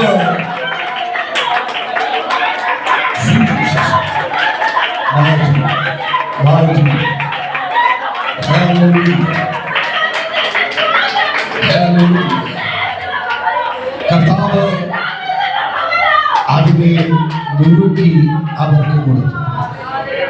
അഡ്ജസ്റ്റ്മെന്റ് ചെയ്യാനാണ് അവർ തീരുമാനിച്ചത്. നമുക്കതിന് 21-ാമത്തെ വാക്യം കൂടെ വായിക്കണം. 14-ാം അധ്യായത്തിൽ 21-ാം വാക്യം. തിന്നവരോ, നിങ്ങളെ പദം ശ്രദ്ധിച്ചോളെ, സ്ത്രീകളെയും പൈതങ്ങളെയും കൂടാതെ അവരെ എന്ത് ചെയ്തിട്ടില്ല, ഉൾപ്പെടുത്തിയിട്ടില്ല. കൂടാതെ ഏകദേശം 5000 പുരുഷന്മാർ, 30 വയസ്സ് പ്രായമുള്ളവരെയാണ് പുരുഷന്മാരായി ആ കാലഘട്ടത്തിലെ യഹൂദന്മാർ അംഗീകരിച്ചിരുന്നത്. സംഘത്തിന്റെ ഈ സംഘത്തിന്റെ അംഗത്വത്തിലേക്ക് എത്തണമെങ്കിലുള്ള പ്രായം അതാ. ആ പ്രായമെത്തുമ്പോൾ അവർക്ക് പക്വത ഉണ്ടായിരിക്കും, ഒരു കുടുംബജീവിതം നയിക്കാൻ അവർക്ക് കഴിയും, അവർക്ക് കുടുംബസ്ഥരാകാൻ കഴിയും. അപ്പോ ആ പുരുഷൻ എന്ന പദം അവിടെ ഉദ്ദേശിക്കുന്നത് ആരെയാ? 30 വയസ്സ് കഴിഞ്ഞവരെയാ. നമ്മുടെ പിള്ളേരൊക്കെ +1 +2 ഒക്കെ ആകുമ്പോഴത്തേക്ക് മീശയൊക്കെ പൊടിച്ചു കൊടുക്കുന്നത്. ഞാനും ആരായി? പുരുഷനായി. കണ്ണാടിക്കകത്ത് ലെൻസ് വെച്ച് നോക്കിയാൽ പോലും കാണത്തില്ല എങ്കിൽ പോലും എന്ത് ചെയ്യും, ഇടയ്ക്കൊന്ന് പിരിച്ചിട്ട് പറയും ഞാനും ആരായി? പുരുഷൻ. എന്റെ വാക്കിന് ഈ വീട്ടിൽ വിലയില്ലേ, ഞാൻ ഇറങ്ങി പോവാന്നൊക്കെ പറയുന്നത് കേട്ടിട്ടില്ലേ? ഈ ഭൂതന്മാരത് ചെയ്യാറില്ല. അവർ പുരുഷന്മാരെന്ന് കണക്കാക്കുന്ന കുടുംബസ്ഥരെയാ. അങ്ങനാണെങ്കിൽ ഒരു ഭാര്യ, ഒരു കുഞ്ഞിനെ വെച്ച് കൂട്ടിയാലും 15,000 പേര്. അപ്പോൾ അങ്ങനാണ് 15,000-നും 20,000-നും ഇടയ്ക്ക് വരുന്ന ഒരു ജനം അവിടെയുണ്ട്. അവരെ കുറിച്ച് വായിച്ചത് ഇങ്ങനെ വാക്യം ഒരിക്കൽ കൊണ്ട്, സ്ത്രീകളെയും പൈതങ്ങളെയും കൂടാതെ 5000 പുരുഷന്മാരായിട്ട് പന്തിയായിരുത്തി അഡ്ജസ്റ്റ്മെന്റ് നടത്തിയെന്നല്ല, തൃപ്തി വരത്തക്കവണ്ണം ദൈവം അവർക്ക് വിളമ്പി കൊടുക്കാൻ ഏൽപ്പിച്ചു കൊടുത്തു. എന്റെ വിഷയം അതല്ല. അത് കഴിഞ്ഞാൽ നമ്മൾ വായിച്ച സംഭവത്തിലേക്ക് കയറാൻ പോകുന്നത്. കർത്താവ് അവർക്ക് അതിനെ മുറുക്കി കൊടുത്തു. എല്ലാവരും തൃപ്തി വരുത്തി കേട്ടോ. നമ്മളൊക്കെ വീട്ടിൽ അഡ്ജസ്റ്റ്മെന്റ് നടത്തത്തില്ലേ? ഉള്ളതൊക്കെ വീട്ടിലുള്ള ഭർത്താവിന് കൊടുത്ത് മക്കൾക്കും കൊടുത്ത് ഒടുവിൽ നമുക്ക് കിട്ടാതെ വരുന്ന രംഗങ്ങളൊക്കെ ഉണ്ട്. അതിനൊരല്പം ത്യാഗം സഹിക്കുന്നത് സഹോദരിമാരാണ്. നിങ്ങളെ ഓർത്ത് ദൈവത്തിന് സ്തോത്രം ചെയ്ത്. ഇപ്പൊ ഒക്കെ നമ്മുടെ വീട്ടിൽ അതിന്റെ ബുദ്ധിമുട്ടുകളില്ല. കാരണം പണ്ടൊക്കെ ഫ്രിഡ്ജ് തുറന്നു കഴിഞ്ഞാൽ കാറ്റുപോയ ബലൂണ് പോലെ, ഇന്ന് ഫ്രിഡ്ജ് തുറന്നു കഴിഞ്ഞാൽ ഇപ്പൊ പ്രസവിക്കാൻ നിൽക്കുന്ന സ്ത്രീകളെ പോലെ. പണ്ടങ്ങോട്ട് വെക്കാനൊന്നുമില്ല, ഇപ്പൊ തുറന്നു കഴിഞ്ഞാൽ മറിച്ച് നമ്മുടെ മണ്ടയിലോട്ട് നീങ്ങും. അതുകൊണ്ട് ഒരു കൈ കൊണ്ട് തുറക്കുകയും അടുത്ത കൈ കൊണ്ട് തടയുകയും കൂടെ ചെയ്തിട്ട്. കാരണം എന്താ, വേസ്റ്റ് ഡംപ് ചെയ്യുന്ന പോലെ മേളിൽ സാധനം വരും. ദൈവം തന്ന അനുഗ്രഹമാണ്, അനുഭവിക്കുക, ദൈവത്തിന് നന്ദി പറയുകയും ചെയ്യുക. ഞാൻ പറഞ്ഞു വരുന്ന ചിന്ത ഇതാണ്. അപ്പോ ഇവൻ അഡ്ജസ്റ്റ്മെന്റിനൊക്കെ തയ്യാറായി നിൽക്കുക. കർത്താവ് പറഞ്ഞത് വേണ്ട, വാഴ്ത്തിയതിന്റെ കൈകളാണ്, നുറുക്കിയതിന്റെ കൈകളാണ്. എനിക്ക് ശിഷ്യന്മാരെ നിങ്ങൾ നോക്കിയ 3 ദിവസം കർത്താവിന്റെ കൂടെയുണ്ട്. അവർക്ക് കഴിക്കാമെന്ന് ഓർത്തപ്പോ കർത്താവ് പറഞ്ഞു വിളമ്പി എന്ത് ചെയ്യണം, കൊടുക്കണം. അവരെ ഒന്ന് ആലോചിച്ച്, നമ്മൾ ഈ ആഹാരം ഉണ്ടാക്കുന്നതിനേക്കാൾ ബുദ്ധിമുട്ടാണ് വിശപ്പ് സഹിച്ചത് വിളമ്പി അല്ലേ? നമ്മൾ ഈ സഭയിലൊക്കെ ഊണ് കിടക്കും കണ്ടില്ലേ? വിളമ്പി കൊടുക്കുന്ന ഒരു അസാധാരണ കൃപയുണ്ടേലും പറ്റത്തില്ല. കാരണം എന്താ, ഒന്ന് വിശന്ന് ഊറുത്തിയിരിക്കുന്ന സമയ, 2 ദിവസത്തെ ഫുൾ ഫാസ്റ്റിംഗ് കഴിഞ്ഞിട്ട് നല്ല മീൻകറിയുടെ മണമൊക്കെ അടിച്ച് മൂക്കിലോട്ട് കയറി ഇത് വിളമ്പി കൊടുക്കുന്ന രംഗം അപാരമാകട്ടോ. അപ്പൊ ഇവരെ ഇടയ്ക്ക് കണ്ടു തിന്നാൻ പറ്റത്തില്ല, കാരണം ഇത് വിളമ്പി കൊടുത്തേ പറ്റത്തുള്ളൂ. അപ്പൊ പക്ഷെ ഞാനൊരു ദൂതമെടുത്ത് പറയാം, സഹിഷ്ണുതയോട് ഇത് ചെയ്തവന്റെ തലമേൽ ഓരോ കൊണ്ടം നിറച്ച് ദൈവം കൊടുത്ത ആത്മീക ദൂതുകളൊക്കെ വേറെ ഒത്തിരി ഉണ്ട് കേട്ടോ. ഞാനൊരു ദൂതമെന്ന് പറഞ്ഞു പോകാം. കർത്താവ് പറയുന്നത് അതുപോലെ അനുസരിച്ചാൽ ദൈവത്തിന് നന്മയുണ്ട്. ആ വിഷയം വിടുകയാ. ഇത് കഴിഞ്ഞിട്ട് 22-ാം വാക്യം മുതൽ വായിച്ചു തുടങ്ങണം. ഇത് കഴിഞ്ഞ് ഉടനെ റെസ്റ്റ് ഒന്നും എടുത്തില്ല. ഉടനെ യേശു താൻ പുരുഷാരത്തെ എന്ത് ചെയ്തു? പറഞ്ഞയക്കുന്നതിന്റെ ഇടയിൽ ഇന്ന് പല ശുശ്രൂഷകന്മാരും പുരുഷാരും വീട്ടിൽ ചെല്ലുന്നതിന് മുമ്പേ ഗേറ്റ് ഇറങ്ങുന്നതിന് മുമ്പേ അവരവിടെ ചെല്ലും. നിങ്ങൾ എന്റെ കൂടെ പറഞ്ഞ സമയമില്ല. ഞാൻ ആഴ്ചകൾ കൊണ്ട് പ്രസംഗിക്കുന്ന ഒരു പ്രസംഗമാണ് ക്യാപ്ഷൻ പരുവത്തിലാക്കി നിങ്ങൾക്ക് തരുന്നത്. അപ്പൊ എന്റെ കൂടെ പറഞ്ഞ യേശു പുരുഷ നിങ്ങൾ യോജിക്കുന്നില്ല. ഭാഷമാർ എന്തിനായി ഇറങ്ങി എല്ലാവരുടെ കാര്യമൊക്കെ പറഞ്ഞിട്ട് എല്ലാവരെയും യാത്ര അയച്ചിട്ട് പോകുന്നു. ഞങ്ങളും അങ്ങനെ ചെയ്യുന്നത്. എല്ലാവരെയും യാത്ര അയക്കും. നിങ്ങളുടെ പാസ്റ്റർ ചെയ്യുന്ന പോലെ കൊണ്ടുവിടാൻ പറ്റുന്നവരൊക്കെ എന്ത് ചെയ്യും, കൊണ്ടുവിടുകയൊക്കെ ചെയ്യും. ഞാൻ പറഞ്ഞ രാശിയും എന്നാൽ ചിലർ നിങ്ങൾ നോക്കണം, ഉപദേശിമാർ വിശ്വാസികൾ ബാഗ് എടുക്കുന്നതിന് അവരവിടെ ചെന്നിരിക്കും, വീട്ടിൽ ചെന്നിരിക്കും. പക്ഷെ യേശുവിന്റെ മാതൃക നമ്മൾ ശ്രദ്ധിച്ച് പുരുഷാരത്തെ മുഴുവൻ എന്ത് ചെയ്തു, പറഞ്ഞ് അയച്ചു, യാത്ര അയച്ചു. അങ്ങനൊരു കാര്യം മനസ്സിലാക്കണം. ദൈവങ്ങൾ ആരാധന കഴിഞ്ഞ് സന്തോഷത്തോടെ ചിരിക്കുന്ന മുഖത്തോട് പോകുന്നത് കാണുന്നത് ഒരു സന്തോഷമാണ് കേട്ടോ. അതുകൊണ്ട് ആരാധന കഴിഞ്ഞ് ഹോളിന് തീ പിടിച്ച പോലെ എന്ത് ചെയ്യരുത്, പോകരുത്. എനിക്ക് അത്യാവശ്യം എന്തെങ്കിലും നേരത്തെ പറഞ്ഞ പാസ്റ്റർ അത്യാവശ്യമുണ്ട്, ഞാൻ എന്ത് ചെയ്യും, അല്പം നേരത്തെ പോകും, അവസാനത്തെ പ്രാർത്ഥനയ്ക്ക് പോകും, ആശീർവാദം കഴിഞ്ഞ് പോകുന്നതാണ് എൻ്റെ ഒരു ഗുണം. കാരണം അതാണ് നിന്റെ അനുഗ്രഹം. അല്ലാത്ത പക്ഷം പോയാലൊന്ന് പറയണം, പോകുമ്പോൾ എന്ത് ചെയ്യണം, കൈപൊക്കി കാണിച്ചൊന്ന് ചിരിച്ചിട്ട് വേണം പോകാൻ. അല്ലാതെ ഇടിച്ചു കുത്തി പെയ്യാനുള്ള കാർമേഘം പോലെ മുഖമാക്കി എന്ത് ചെയ്യരുത്, പോകരുത്. കാരണം അടുത്ത ഞായറാഴ്ച പിന്നെ കാണും, ഒരാഴ്ച പിന്നെ ടെൻഷൻ. എന്നാലും എന്തുകൊണ്ടാണ് ആൻറ്റി അങ്ങനെ പോകരുത്, എന്തുകൊണ്ടാണ് സഹോദരൻ പോയത്, ഒരു പിടുത്തമില്ല, നമുക്കൊരു പിടുത്തമില്ല. വീട്ടിലെ വഴക്കിന്റെ ബാക്കി ഇവിടുന്നത് എന്ത് ചെയ്തതാ, തിരി തെളിച്ചിട്ട് പോയ പോക്കാം. പക്ഷേ എങ്കിലും നമുക്കൊരു ടെൻഷൻ. അരുതെന്നാണ് ഞാൻ പറഞ്ഞത്. യേശു പുരുഷാരത്തെ യാത്ര അയക്കുന്നതിന്റെ ഇടയിൽ വേറൊരു സംഭവം നടന്നു. വായിച്ചു. ശിഷ്യന്മാർ പടകിൽ കയറി തനിക്ക് മുൻപായി അക്കരെ പോകാൻ അവരെ നിർബന്ധിച്ചു. അവിടെ ശ്രദ്ധിക്കണമേ, രണ്ട് ശുശ്രൂഷ ഒരുപോലെ നടക്കുന്നു. അപ്പം കഴിച്ച ജനത്തിന് അതരത്തിൽ നിന്ന് തിരുവായി മൊഴി ശ്രമിച്ച ജനത്തിന് തിരിച്ചു പോകാൻ, ശിഷ്യന്മാർക്ക് തിരിച്ചു പോകാൻ കഴിയത്തില്ല. അടുത്തൊരു ദൗത്യത്തിനായി അവർ ഒരുക്കപ്പെടുകയാ. ഇന്ന് പകൽ ദൗത്യം വീണവരാണ് ദൈവമക്കൾ കേട്ടോ. ഉടനെ കർത്താവരെ പറഞ്ഞേക്കുന്നു, പടക് കയറി നിങ്ങൾ അക്കരെ പോകണം, തനിക്ക് മുൻപായി എന്ന് പറഞ്ഞ ഞാൻ വരുമെന്ന് ഒരു തെളിവൂടെ അവർക്ക് കൊടുക്കുകയാ. അവിടുത്തെ ഒരു പദം ശ്രദ്ധിക്കണം, നിർബന്ധിച്ച് അയച്ചു എന്നൊരു വാക്ക് അവിടെ വായിച്ചു. എന്ത് ചെയ്തെന്നാ, നിർബന്ധിച്ചു. യേശുവൻ അറിയാം നിർബന്ധിക്കാതെ നടക്കത്തില്ല. നമ്മൾ കണ്ടിട്ടില്ലേ, പലരെയും പ്രാർത്ഥനയ്ക്ക് വരണമെങ്കിൽ എന്ത് ചെയ്യണം, നിർബന്ധിക്കണം. വരുമോ, നാളെ വരുമോ, വൈകിട്ട് വരുമോ, പിറ്റേ ദിവസം വരുമോ, വന്നാൽ തിരിച്ചെന്ത് ചെയ്യാം, കൊണ്ടുവിടാം. ഓഫർ കൊടുത്തിട്ട് പോലും ആളെ കിട്ടാത്ത കാലത്തിലാണ് നമ്മൾ എന്ത് ചെയ്തിരിക്കുന്നത്. വന്ന് കൊണ്ടുവരും, എടുത്തുകൊണ്ട് വരാമെന്ന് പറയുന്ന ഉപദേശിമാർ വരെയുണ്ട്. ഇറങ്ങാൻ വയ്യ, ഞാൻ കൈ പിടിക്കാം, മണി പിടിക്കാം, വെള്ളക്കുപ്പി പിടിക്കാം, സ്റ്റെപ്പ് ഇറങ്ങാൻ പാടാണ്, എടുത്തോളെ കൊണ്ടുവരാം. ഇത്രയും ഓഫർ കൊടുത്തിട്ട് ആളെ കിട്ടുന്നില്ലെന്നാണ് ഞാൻ ഈ പറഞ്ഞത്. കർത്താവ് നിർബന്ധിച്ചു. എങ്ങനെയുണ്ടോ പ്രാർത്ഥനയ്ക്ക് വരാൻ പല സമയങ്ങളിൽ നേരം വിളിയാ. ഈ ആഴ്ച പ്രാർത്ഥന എവിടെ വേണം, തോമാറ്റന്റെ വീട്ടിൽ. പേര് വല്ലതുകൊണ്ട് ക്ഷമിച്ചേക്കണം, എന്നെ വെറുതെ വിട്ടേക്കണം. വേണ്ട വസ്ത്രേ, ആത്മാവ് പ്രേരിപ്പിക്കുന്നില്ല പ്രാർത്ഥനയ്ക്ക്. ലേലം വിളിയ പല സഭയിലെ പ്രാർത്ഥന. ഞങ്ങളുടെ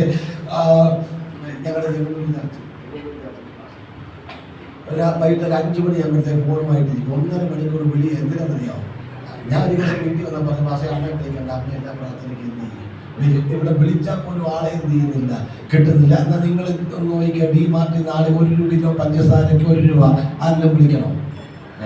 8 മണിക്ക് കട ഉറക്കുമെന്ന് പറഞ്ഞാൽ 8:30 അവിടെ പോകുന്നത്. ഇന്ന് രാത്രി എന്ത് ചെയ്യും, ഒരു കമ്പനിമായിട്ട് അവിടെ പോയിട്ട് നമുക്ക് തന്നെ പേടി വരും. ഉയർന്നതാണോ, ചത്തതാണോ, അശരീരിയാണോ, പ്രേതമാണോ അറിയത്തില്ല. ഞാൻ പറഞ്ഞത് കുഞ്ഞെ, ആത്മീക വിഷയം നിർബന്ധിച്ച് ചെയ്യേണ്ട കാര്യമല്ല. യേശുവിനെ നിർബന്ധിച്ചു. നിങ്ങൾ കണ്ടിട്ടില്ലേ, ചില കോട്ടേജ് മീറ്റിങ്ങിനൊക്കെ പോയി ആഹാരം കൊടുക്കുന്നത്. എനിക്ക് അവരെ നിർബന്ധിക്കണം. ഈ എൻ്റെ ഭാഷ പറയാം, വീട്ടിലാണെങ്കിലും 1-2 പ്രാവശ്യം എന്ത് ചെയ്യണം, കഴിക്കാൻ പറയണം. വേണ്ടാതെ കൂടുതൽ മസിൽ പിടിച്ചാൽ തൂത്തുവാരി എന്ത് ചെയ്തേക്കണം, കഴിച്ച് ഒരു പറ്റുപോലും എന്ത് ചെയ്യരുത്, ബാക്കി വെക്കണം. ചപ്പാത്തി ആണെങ്കിൽ എന്ത് ചെയ്തേക്കണം, തീർത്ത് കഴിച്ചേക്കണം. ഇല്ലെങ്കിൽ അതെടുത്ത് പട്ടി കിട്ടുകൊടുത്തേക്കണം. രാത്രി 12 വയറ് തിരുമ്മിക്കൊണ്ടൊരു വരവ് വരും. 2 ദിവസം വിട്ട് കഴിഞ്ഞാൽ 3-ാമത്തെ ദിവസം നിർബന്ധിക്കേണ്ട, മോശം കല്ലേന്ന് അവൻ എന്ത് ചെയ്യും? എടുത്ത് കഴിക്കും. ഞാൻ പറഞ്ഞു വന്ന ചിന്ത എന്നറിയോ? നിർബന്ധിക്കാൻ യേശുവിനെ നിർബന്ധിച്ചോ അക്കരെ പോകാൻ കാരണം എന്നറിയോ? ശാരീരികമായി അവരും ക്ഷീണിതര. ഒരു തൂതിയാണെന്ന് വേറെ പറയാം. യിരെമ്യാ 20:7 വായിക്കുന്ന ഭൂമി നീ എന്നെ സമ്മതിപ്പിക്കുകയും ഞാൻ സമ്മതിച്ചു പോവുകയും ചെയ്തതാ. ചില സമയത്ത് ആത്മാവ് നമ്മളെ നിർബന്ധിക്കും കേട്ടോ. രാത്രിയുടെ യാമത്തിൽ ദൈവാത്മാവ് നിർബന്ധിക്കും, എഴുന്നേൽക്ക്, നീ പ്രാർത്ഥിക്കുക. ഉറക്കത്തെ ദൈവം തടുക്കും. തിരിഞ്ഞു മറിഞ്ഞു കിടക്കുമ്പോ ശാസിന്റെ പോരാട്ടമാണെന്ന് പറഞ്ഞ് എഴുന്നേറ്റിരുന്ന് എന്ത് ചെയ്യരുത്? ചുമ്മാ അടുത്ത് കിടക്കുന്നവരെ ശാസിക്കരുത്. എഴുന്നേറ്റ് പ്രാർത്ഥിക്കണം. അതൊരു നിയോഗത്തിന്റെ പ്രാർത്ഥനയാ. ഞാൻ ഒരിക്കല് സാധാരണ ഞാൻ പ്രാർത്ഥിച്ചുറങ്ങാൻ കിടന്നാൽ പകൽ വിശ്രമിച്ചില്ലെങ്കിൽ രാത്രി നന്നായി ഉറങ്ങും. പിന്നെ എനിക്കൊരു സമയമുണ്ട്. ഞായറാഴ്ച രാവിലെ 2:45, 3 മണി പ്രാർത്ഥിക്കാൻ എഴുന്നേക്കും വെളുപ്പിനെ. അല്ലെങ്കിൽ അല്ലാത്ത ദിവസങ്ങളിൽ 4 മണിയോ 5 മണിക്ക് പ്രാർത്ഥിക്കാൻ എഴുന്നേക്കും. എന്നാൽ ഒരു ദിവസം പ്രാർത്ഥിച്ചു കിടന്നോ ഒരു 12:30 കഴിഞ്ഞപ്പോൾ എനിക്ക് ഉറക്കം കിട്ടുന്നില്ല. തിരിഞ്ഞും പറഞ്ഞും ഒക്കെ കിടക്കാൻ തുടങ്ങി. ഒന്ന് ബാത്റൂമിൽ പോയിട്ട് വന്ന് വെള്ളം കുടിച്ചു. എന്നിട്ടൊന്നും ഉറക്കം കിട്ടുന്നില്ല. കുറച്ചു സമയം കിടന്നുകൊണ്ടൊക്കെ പ്രാർത്ഥിച്ച് അന്യഭാഷ പറഞ്ഞ് ഉറങ്ങാൻ പറ്റുന്നില്ല. എനിക്ക് മനസ്സിലായിരുന്നു കാര്യമുണ്ട്. ഞാൻ എഴുന്നേറ്റ് പ്രാർത്ഥിക്കാൻ തുടങ്ങി. പ്രാർത്ഥിച്ചുകൊണ്ടിരുന്നപ്പോൾ ദൈവാത്മാവിനോട് പറഞ്ഞു, ഒരു വിഷയം എന്റെ മനസ്സിലേക്ക് കൊണ്ടുവന്നില്ല. നാവിലൂടെ ദൈവാത്മാവ് സംസാരിച്ചു. ആത്മഹത്യയുടെ വ്യാപാരത്താ അതേ സൂയിസൈഡ് ചെയ്യത്തക്കവണ്ണം ഈ രാത്രിയിൽ അതേ ആ വ്യക്തികളോട് പോരാടുന്ന ശക്തികൾ ശാസിക്കപ്പെടട്ടെ. അങ്ങനെ പ്രാർത്ഥിച്ചു. കുറച്ചു കഴിഞ്ഞു എന്റെ മേൽ വന്ന ആത്മഭാരം മാറി ഞാൻ കിടന്ന് സുഖമായി ഉറങ്ങി. പക്ഷേ അടുത്ത ദിവസം ചർച്ചിൽ ഒരാളെന്നെ വിളിച്ചിട്ട് പറഞ്ഞു, ഈ സമയത്ത് അവർ ഉറക്കമില്ല. ആരോ പറയുന്നു എഴുന്നേൽക്കുക, കിണറ്റിൽ ചാടി മരിക്കുക, കിണറ്റിൽ ചാടി ആത്മഹത്യ ചെയ്യുക. എഴുന്നേറ്റ് വീടിന്റെ വാതിൽ തുറന്ന് പുറത്തേക്ക് നടന്നു. പക്ഷെ പെട്ടെന്ന് സുബോധം വീണ് തിരിച്ചു വരിക, പ്രാർത്ഥിക്കുക. അപ്പൊ ഞാനിത് പ്രാർത്ഥിച്ച് കിടക്കാൻ പോകുമ്പോ ഈ വ്യക്തി എന്നെ ഫോൺ ചെയ്ത് രാത്രി 1 മണിക്കോ 1:30 മറ്റോ ഫോണിലൂടെ പ്രാർത്ഥിച്ചു. വിഷയമൊന്നും പറഞ്ഞില്ല. പിറ്റേ ദിവസത്തോട് പറയുക, പാസ്റ്ററേ ഇതാണ് സംഭവം. എനിക്ക് സുബോധം വന്നപ്പോൾ എന്റെ ഉള്ളിൽ ആരോ പറഞ്ഞ് പാസ്റ്ററെ വിളിച്ച് പ്രാർത്ഥിക്കാൻ. ആ സമയത്ത് ഞാൻ പ്രാർത്ഥിച്ചു ഉറങ്ങാൻ കിടക്കാൻ തുടങ്ങുകയാ. ഞാൻ പറഞ്ഞു വരുന്നത് ആത്മാവ് നിന്നെ നിർബന്ധിച്ചാൽ ഇത് ചെയ്യണം കേട്ടോ. അതിന്റെ പിന്നിലൊരു ദൈവപ്രവൃത്തി ഉണ്ടാകാം. ഞാൻ ഓടി മാറുകയാ. കർത്താവ് അവരെ നിർബന്ധിച്ചു. അക്കരയിലേക്ക് നിങ്ങൾ പോകുക.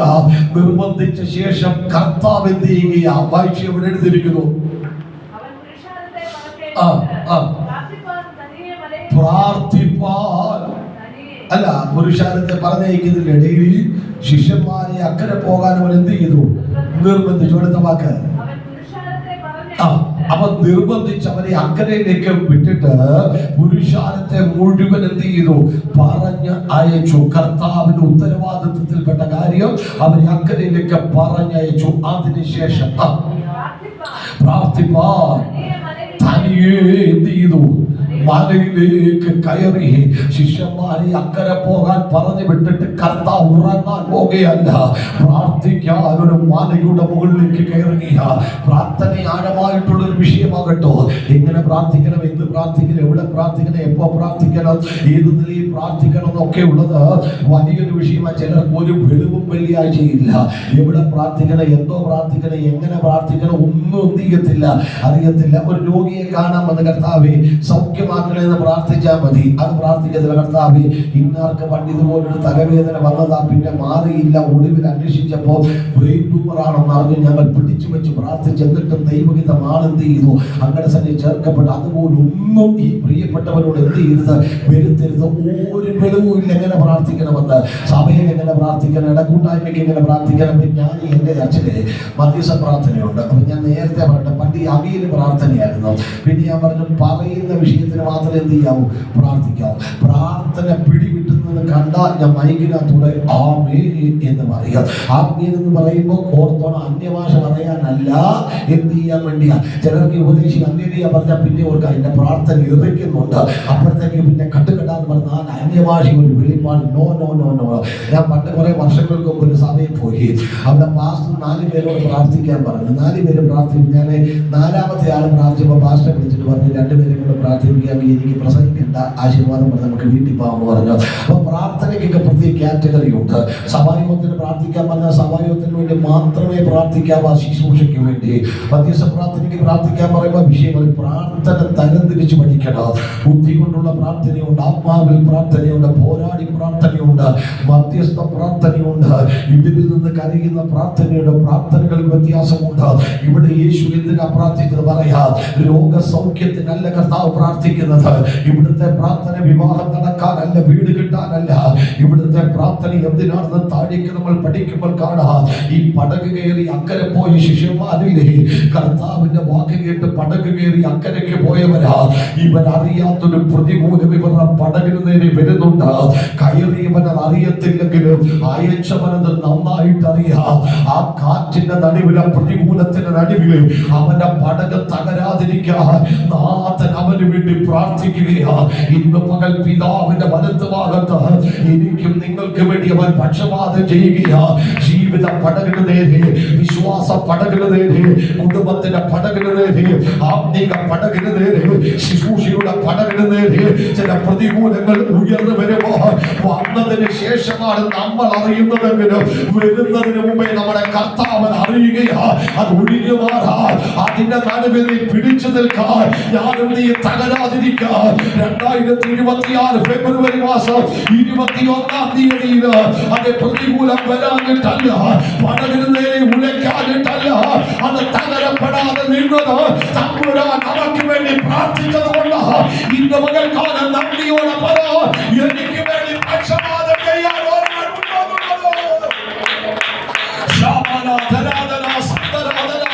ഈ പകലും അവൻ നമുക്ക് വേണ്ടി പക്ഷപാതം ചെയ്യുക. കുഞ്ഞിനെ തകരാതിരിക്കുക, നിന്റെ കുടുംബം തകരാതിരിക്കുക. എത്രയോ കുടുംബ ബന്ധങ്ങൾ തകർന്നില്ലേ, കുടുംബ ജീവിതങ്ങൾ തകർന്നില്ലേ, എത്രയോ ആത്മീയ ജീവിതം തകർന്നു പോയില്ലേ. അവർ നമ്മെ കാണാത്ത ഭാവികളായതുകൊണ്ടല്ല, തമ്പുരാൻ നമുക്ക് വേണ്ടി പക്ഷപാതം ചെയ്യുന്നത് കൊണ്ട് ഇന്ന് പകരം ദൈവസന്നിധിയിൽ നിൽപ്പാൻ ദൈവം നമുക്ക് കൃപ നൽകിയതാർത്ത് ദൈവത്തോട് വിളിച്ചു പറയണം. എന്റെ പടക് തകരാതിരുന്നത് ഞാൻ നന്നായി തുഴഞ്ഞത് കൊണ്ടല്ല, അവൻ എനിക്ക് വേണ്ടി പ്രാർത്ഥിച്ചത് കൊണ്ട്.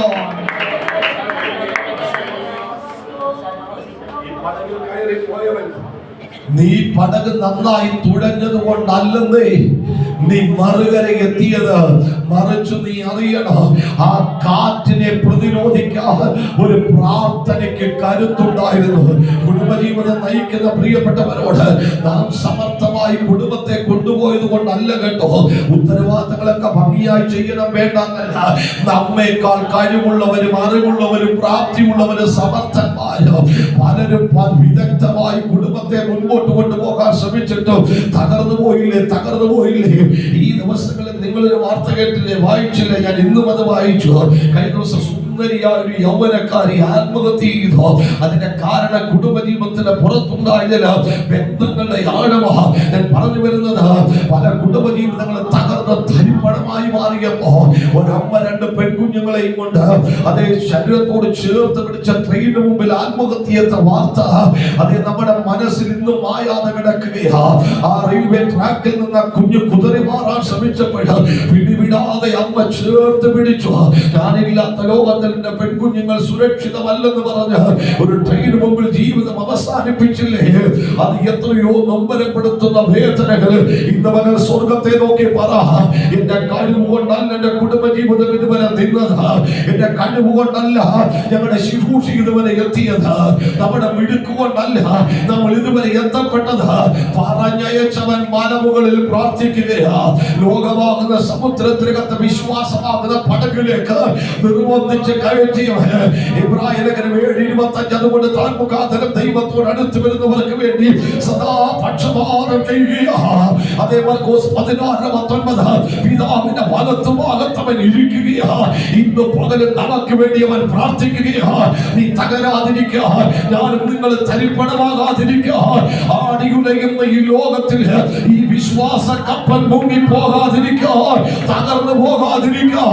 അവൻ നമുക്ക് വേണ്ടി പക്ഷപാതം ചെയ്യുകയോ. അവൻ ശിഷ്യന്മാരെ പറഞ്ഞയച്ചിട്ട് പ്രാർത്ഥിപ്പാൻ മലമുകളിലേക്ക് കയറി. വൈകുന്നേരമായപ്പോൾ ആ സമയം ശ്രദ്ധിക്കണേ.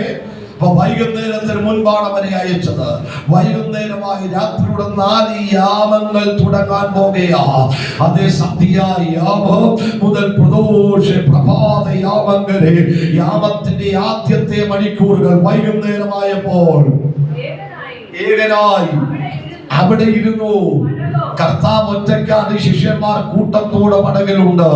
ആ പടകോ കരവിട്ട് പല നാഴിക ദൂരത്തായി. കാറ്റെന്തായി?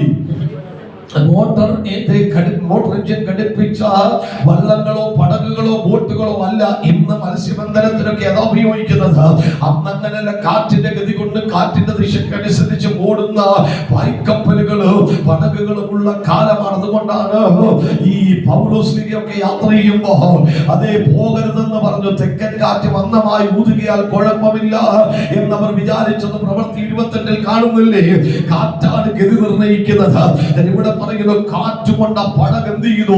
വലഞ്ഞു തുടങ്ങി. വലഞ്ഞപ്പോ ശിഷ്യന്മാർ അതിനകത്ത് അലഞ്ഞു തുടങ്ങുകയാ. ദൈവം നിന്നെ വലയാനല്ല ഇറക്കിയത്, അലയാനല്ല ഇറക്കിയത്. നിന്നെ പടകിൽ ഇറക്കിയവൻ ഒരു ഉത്തരവാദിത്വം ഉണ്ടെന്ന് ഇന്ന് പകൽ തിരിച്ചറിയണം കേട്ടോ.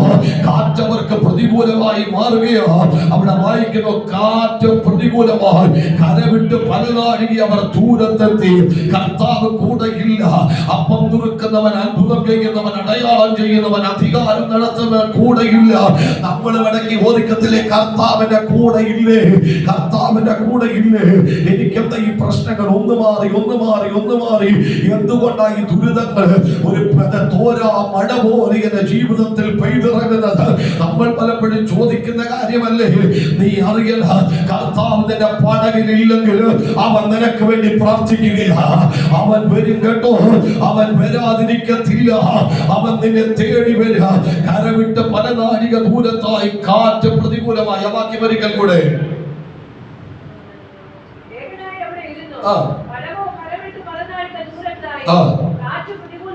കാറ്റകമാണെന്ന് ചിന്തിക്കുന്ന പലത് നിനക്ക് പ്രതികൂലമായി മാറും കേട്ടോ. ജീവിതം പ്രതികൂലമായി മാറും. പലരും പ്രതികൂലമായി നിൽക്കുക. നീ അനുകൂലമെന്ന് വിചാരിക്കുന്ന പലതും പ്രതികൂലമായി മാറും. എന്തിനാണെന്നറിയാമോ?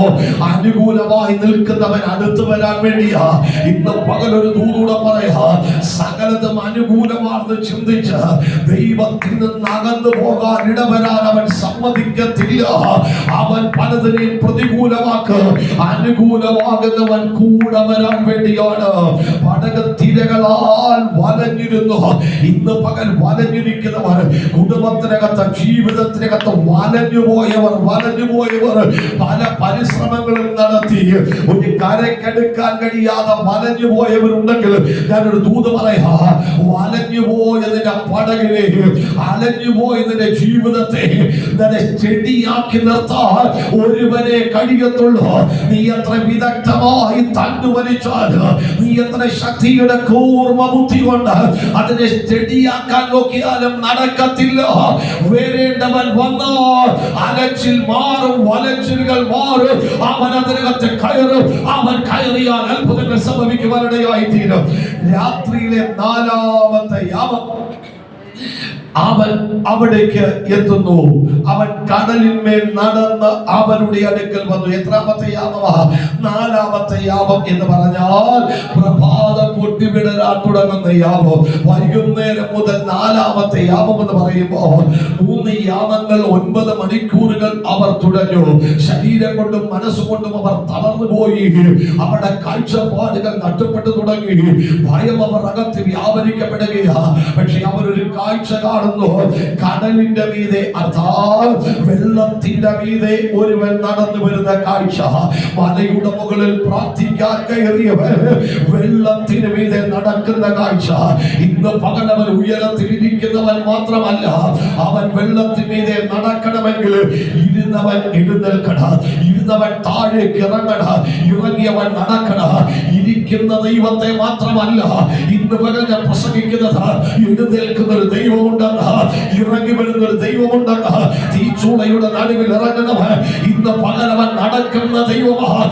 ഏത് വെള്ളമാണോ നിന്നെ ഇളക്കിയത്, നിന്റെ പടകിനെ ഇളക്കിയത്, യേശുവിൻ അധികാരമുള്ള നാമത്തിൽ ഞാൻ ഈ വചനം ഈ സഭയ്ക്ക് കൈമാറിക്കൊണ്ടിരിക്കുമ്പോൾ ഇളകി വരുന്ന വെള്ളത്തിന്മീതെ അധികാരത്തോടെ പാദം ചവിട്ടി നടക്കാൻ കരുത്തുള്ള ഒരു കർത്താവ് ഈ പകലത്തിന്റെ നടുവിൽ വന്നിട്ടുണ്ട്. അവൻ ചില ഇളക്കത്തെ ചവിട്ടുന്നതിന് ആ പാദം സ്പർശിക്കുമെന്ന് അവന് കരുത്തുള്ളവന്, അവൻ അധികാരമുള്ളവന്.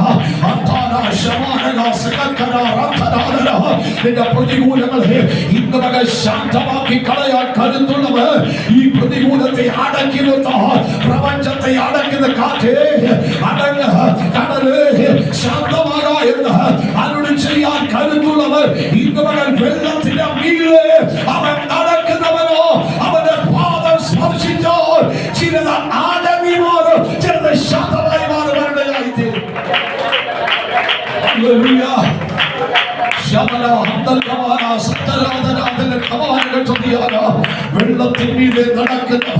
വെള്ളത്തിന്മീതെ നടക്കുന്നവൻ യേശുവിന്റെ നാമത്തിൽ അത് മറ്റാർക്കും കഴിയത്തില്ല കേട്ടോ.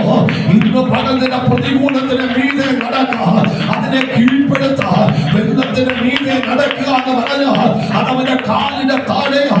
ഇന്ന് പകൽ ചിലതിനെ കീഴ്പ്പെടുത്തുക, നിന്റെ രോഗത്തെ കീഴ്പ്പെടുത്തുക, പാപത്തെ കീഴ്പ്പെടുത്തുക, അതെ അന്ധകാര ശക്തികളെ കീഴ്പ്പെടുത്തുക, ഇരുട്ടിന്റെ വെല്ലുവിളികളെ കീഴ്പ്പെടുത്തുക.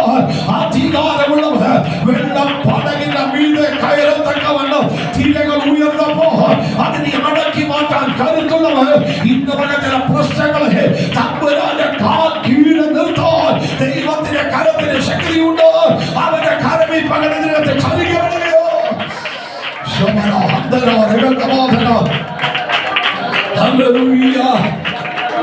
അവൻ കടലിന്റെ മീതെ നടന്നു. കടലിന്റെ മീതെ നടന്നു. പടകിനോട് അവൻ അടുക്കുകയാ. അതിന്റെ അർത്ഥം എന്താ അറിയാമോ? ഓരോ ചുവടും മുൻപോട്ട് വെക്കുന്നത്. കാരണം അതിന് മുകളിൽ വായിച്ചത് പടക് കരവിട്ട് പല നാഴിക ദൂരത്തായി. അപ്പോൾ അല്പം ദൂരമുണ്ട് കേട്ടോ. ഈ കരയിൽ നിന്ന് നടന്ന് അവന്റെ അടുക്കലെത്തണം.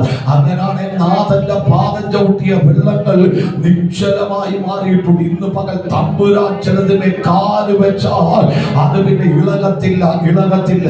യേശുവിന്റെ നാമത്തിൽ കൂടെ ഇളകി വരുന്ന ശക്തികളെ അമർച്ച ചെയ്യാൻ ദൈവത്തിന് കഴിയുക. വെള്ളത്തിന് മീതെ ഒരുവിന് നടക്കാൻ കഴിയുമോ? ഇല്ല. ഭാരത്താൽ അവൻ താഴുപോക. മറ്റാർക്കും പരിഹരിക്കാൻ കഴിയാത്ത, മറ്റാർക്കും ഇടപെടാൻ കഴിയാത്ത, മറ്റാർക്കും നടക്കാൻ കഴിയാത്ത നമ്മുടെ വിഷയത്തിന് മീതെ നടക്കാൻ ഒരുവൻ അധികാരമുണ്ടെന്ന് ഞാൻ ഈ ദൂത് കൈമാറിക്കൊണ്ടിരിക്കുന്നത്. യേശുവിന്റെ നാമത്തെ ചരിത്രത്തെ തിരുത്തി മാറ്റുകയാ കേട്ടോ. ഇത് പരിഹാരമില്ലെന്ന് ലോകം പറയാം. ഇത് പരിഹാരമില്ലാത്ത വിഷയമാണെന്ന് നമ്മുടെ കുടുംബത്തിന്റെ വിഷയം പരിഹാരമില്ലാത്ത വിഷയമാണെന്ന് ലോകം വിധിയെഴുത. പക്ഷെ ചരിത്രത്തെ തിരുത്തി മാറ്റാൻ അതിന്റെ മീതെ നടന്നിറങ്ങാൻ പാദം സ്പർശിക്കാൻ എന്റെ ദൈവത്തിന് അധികാരമുണ്ടെന്ന് യേശുവിൻ നാമത്തിൽ ഞാൻ ഈ ദൂത് കൈമാറിക്കൊണ്ടിരിക്കുന്നു. ആർക്കും നടക്കാൻ കഴിയാത്ത വിഷയത്തിന്റെ മീതെ ഇന്നുവരെ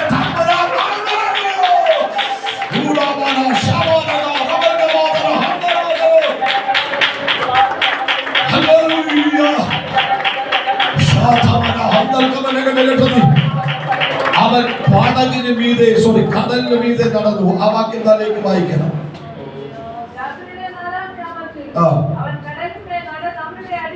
നാലാം യാമം 3 യാമങ്ങൾ തണ്ടുവലിച്ചു മലഞ്ഞു. യാതൊന്നും കാണാനില്ല. ശരീരം തളർന്നു, മനസ്സുകൊണ്ട് തളർന്നു. പക്ഷെ പ്രഭാതയാമത്തിൽ കടലിന്മേൽ നടന്ന് അവരുടെ അടുക്കൽ വന്നു. അവരെ പറഞ്ഞയച്ചപ്പോൾ അടുക്കൽ നിന്ന നാഥൻ പ്രതികൂലത്തിന് നടുവിൽ അവരെ അടുക്കലെത്തി ചോദിക്കാം, വാ, ഒരു വാക്ക് കൊണ്ട് പ്രപഞ്ചം മുഴുവൻ ഉളവാക്കുവാൻ സർവശക്തിയുള്ളവരെ. കോരിയെടുത്ത വെള്ളം മക്കോളം നിറച്ചപ്പോ കൈവെക്കാതെ തന്നെ പരിവർത്തനം നടത്താൻ കഴിവ് കണ്ട കർത്താവേ, കല്ലുരുട്ടി വെച്ച കല്ലറയുടെ വാതിക്കൽ നിന്ന് ലാസറേ പുറത്തു വരിക എന്ന് പറഞ്ഞപ്പോ അകത്ത് കിടക്കുന്നവന് ജീവൻ പകർന്നു കൊടുത്ത കർത്താവേ, അങ്ങത്തിനായി ഇറങ്ങി വന്നത് ഇരിക്കുന്നിടത്തിരുന്നൊരു വാക്ക് പറഞ്ഞാൽ പോരായോ? പോരാ പോരാ പോരാ. അവർ പേടിച്ചു നിൽക്കുകയാ, അവർ പരിഭ്രമിച്ചു നിൽക്കുകയാ, അവർ കുഴഞ്ഞ് കൈ തളർന്നു, കാല് തളർന്നു, ശരീരം തളർന്നു, ചിന്തകൾക്ക് തളർച്ച ബാധിച്ചു. അവരുടെ എന്റെ വാക്ക് മാത്രം പോരാ, എന്റെ സാന്നിധ്യം കൂടെ അവർക്ക് ആവശ്യമാണ്. ഇന്ന് പകൽക്കാല ദൈവത്തിന്റെ പ്രസൻസ് ഇവിടെയുണ്ട്, ദൈവത്തിന്റെ സാന്നിധ്യം ഇവിടെയുണ്ട്. നിങ്ങളെ തൊടുന്ന ദൈവത്തിന്റെ സാന്നിധ്യം, അതേ my presence will go with you എന്ന് മോശയോട് പറഞ്ഞില്ലേ? ഇന്ന് മുതൽ ആ സാന്നിധ്യത്തിന്റെ കൂടെ വരിക. ആലയത്തിൽ കിടക്കുന്ന സാന്നിധ്യമല്ല, നിങ്ങളുടെ കൂടെ വരുന്ന ഒരു ദൈവ സാന്നിധ്യമുണ്ട്. നിങ്ങളുടെ അടുക്കൽ വരിക. നീ തളരാതിരിക്കുക, നീ തകരാതിരിക്കുക, നീ ക്ഷീണിക്കാതിരിക്കുക, നിന്റെ കുടുംബം തകരാതിരിക്കുക. നീ പോകുമ്പോ നിന്റെ കൂടെ വരുന്ന ദൈവത്തിന്റെ സാന്നിധ്യമുണ്ട്. എത്ര പേര് പകൽക്കാലം അത് കൊതിക്കുന്നു? ദൈവത്തിന്റെ സാന്നിധ്യം എന്റെ കൂടെ വരണം. എന്റെ കൂടെ ഞാൻ പാർക്കുന്ന വീട്ടില്, എന്റെ ബെഡ്റൂമിനകത്ത്, എന്റെ ജോലി സ്ഥലത്ത്, എന്റെ ശരീരത്തിനകത്ത്, എന്റെ തലമുറയുടെ മേൽ, എന്റെ സഭയുടെ മേൽ വിട്ടുമാറാത്തൊരു ദൈവ സാന്നിധ്യം വേണം. തമ്പുരാൻ കൽപ്പിക്കുന്നവൻ മാത്രമല്ല, അവൻ തന്നെ സാന്നിധ്യം അയക്കുന്നവയോ.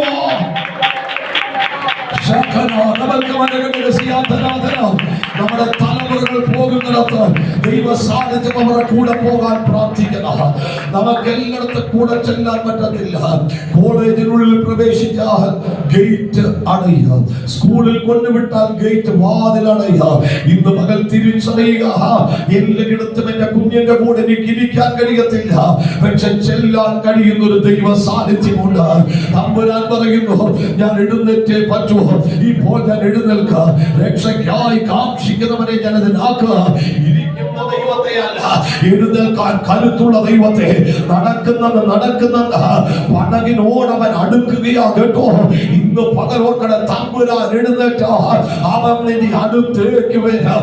അയച്ച കാലുകൾ, അതെ അവനെ അയച്ച കൈകൾ അവരുടെ അടുത്തേക്ക് നീങ്ങുന്ന, അവർക്ക് വേണ്ടി പ്രാർത്ഥിക്കാൻ നടന്നു കയറിയ കാലുകൾ അവരുടെ അടുത്തേക്ക് നടക്കുന്ന, അവരെ നിർബന്ധിച്ച നാവില്ലേ അവർക്ക് വേണ്ടി സംസാരിക്കുന്ന ഇന്ന് പകൽ ശുശ്രൂഷയ്ക്ക് വിളിച്ച കർത്താവ്, അതെ ശുശ്രൂഷയ്ക്ക് ഇറക്കിയ ദൈവം, നിന്നെ കൈപിടിച്ച ദൈവം, നിന്നെ കൈവിടത്തില്ല, കൈവിടത്തില്ല. യേശുവിൻ നാമത്തിൽ ഞാൻ ആത്മനിയോഗത്തോടെ ഊതിപ്പോൾ കൈമാറുന്നത്, ആ കൈകൾ നിന്നെ തൊടുന്ന പകല, ആ കരം നിന്നെ അടുക്കൽ വരുന്ന പകല, ആ കാലുകൾ നിന്നെ അടുക്കലേക്ക് നടക്കുന്ന പകല, നിനക്ക് വേണ്ടി സംസാരിക്കുക നാവ് ഇന്ന് പകൽ സംസാരിക്കുന്ന പകല. ഭയപ്പെടേണ്ടോ, പേടിക്കണ്ടോ. ഞാൻ നിങ്ങളുടെ കൂടെ ഉണ്ട്, എന്റെ സാന്നിധ്യമുണ്ട്, ഞാൻ നിങ്ങളുടെ കൂടെ ഉണ്ട്.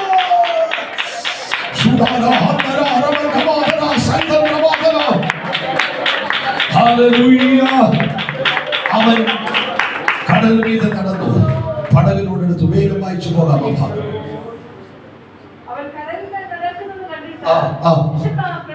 ശിഷ്യന്മാർ നേരു പേടിച്ചിരിക്കട്ടോ, പേടിച്ചിരിക്കുക.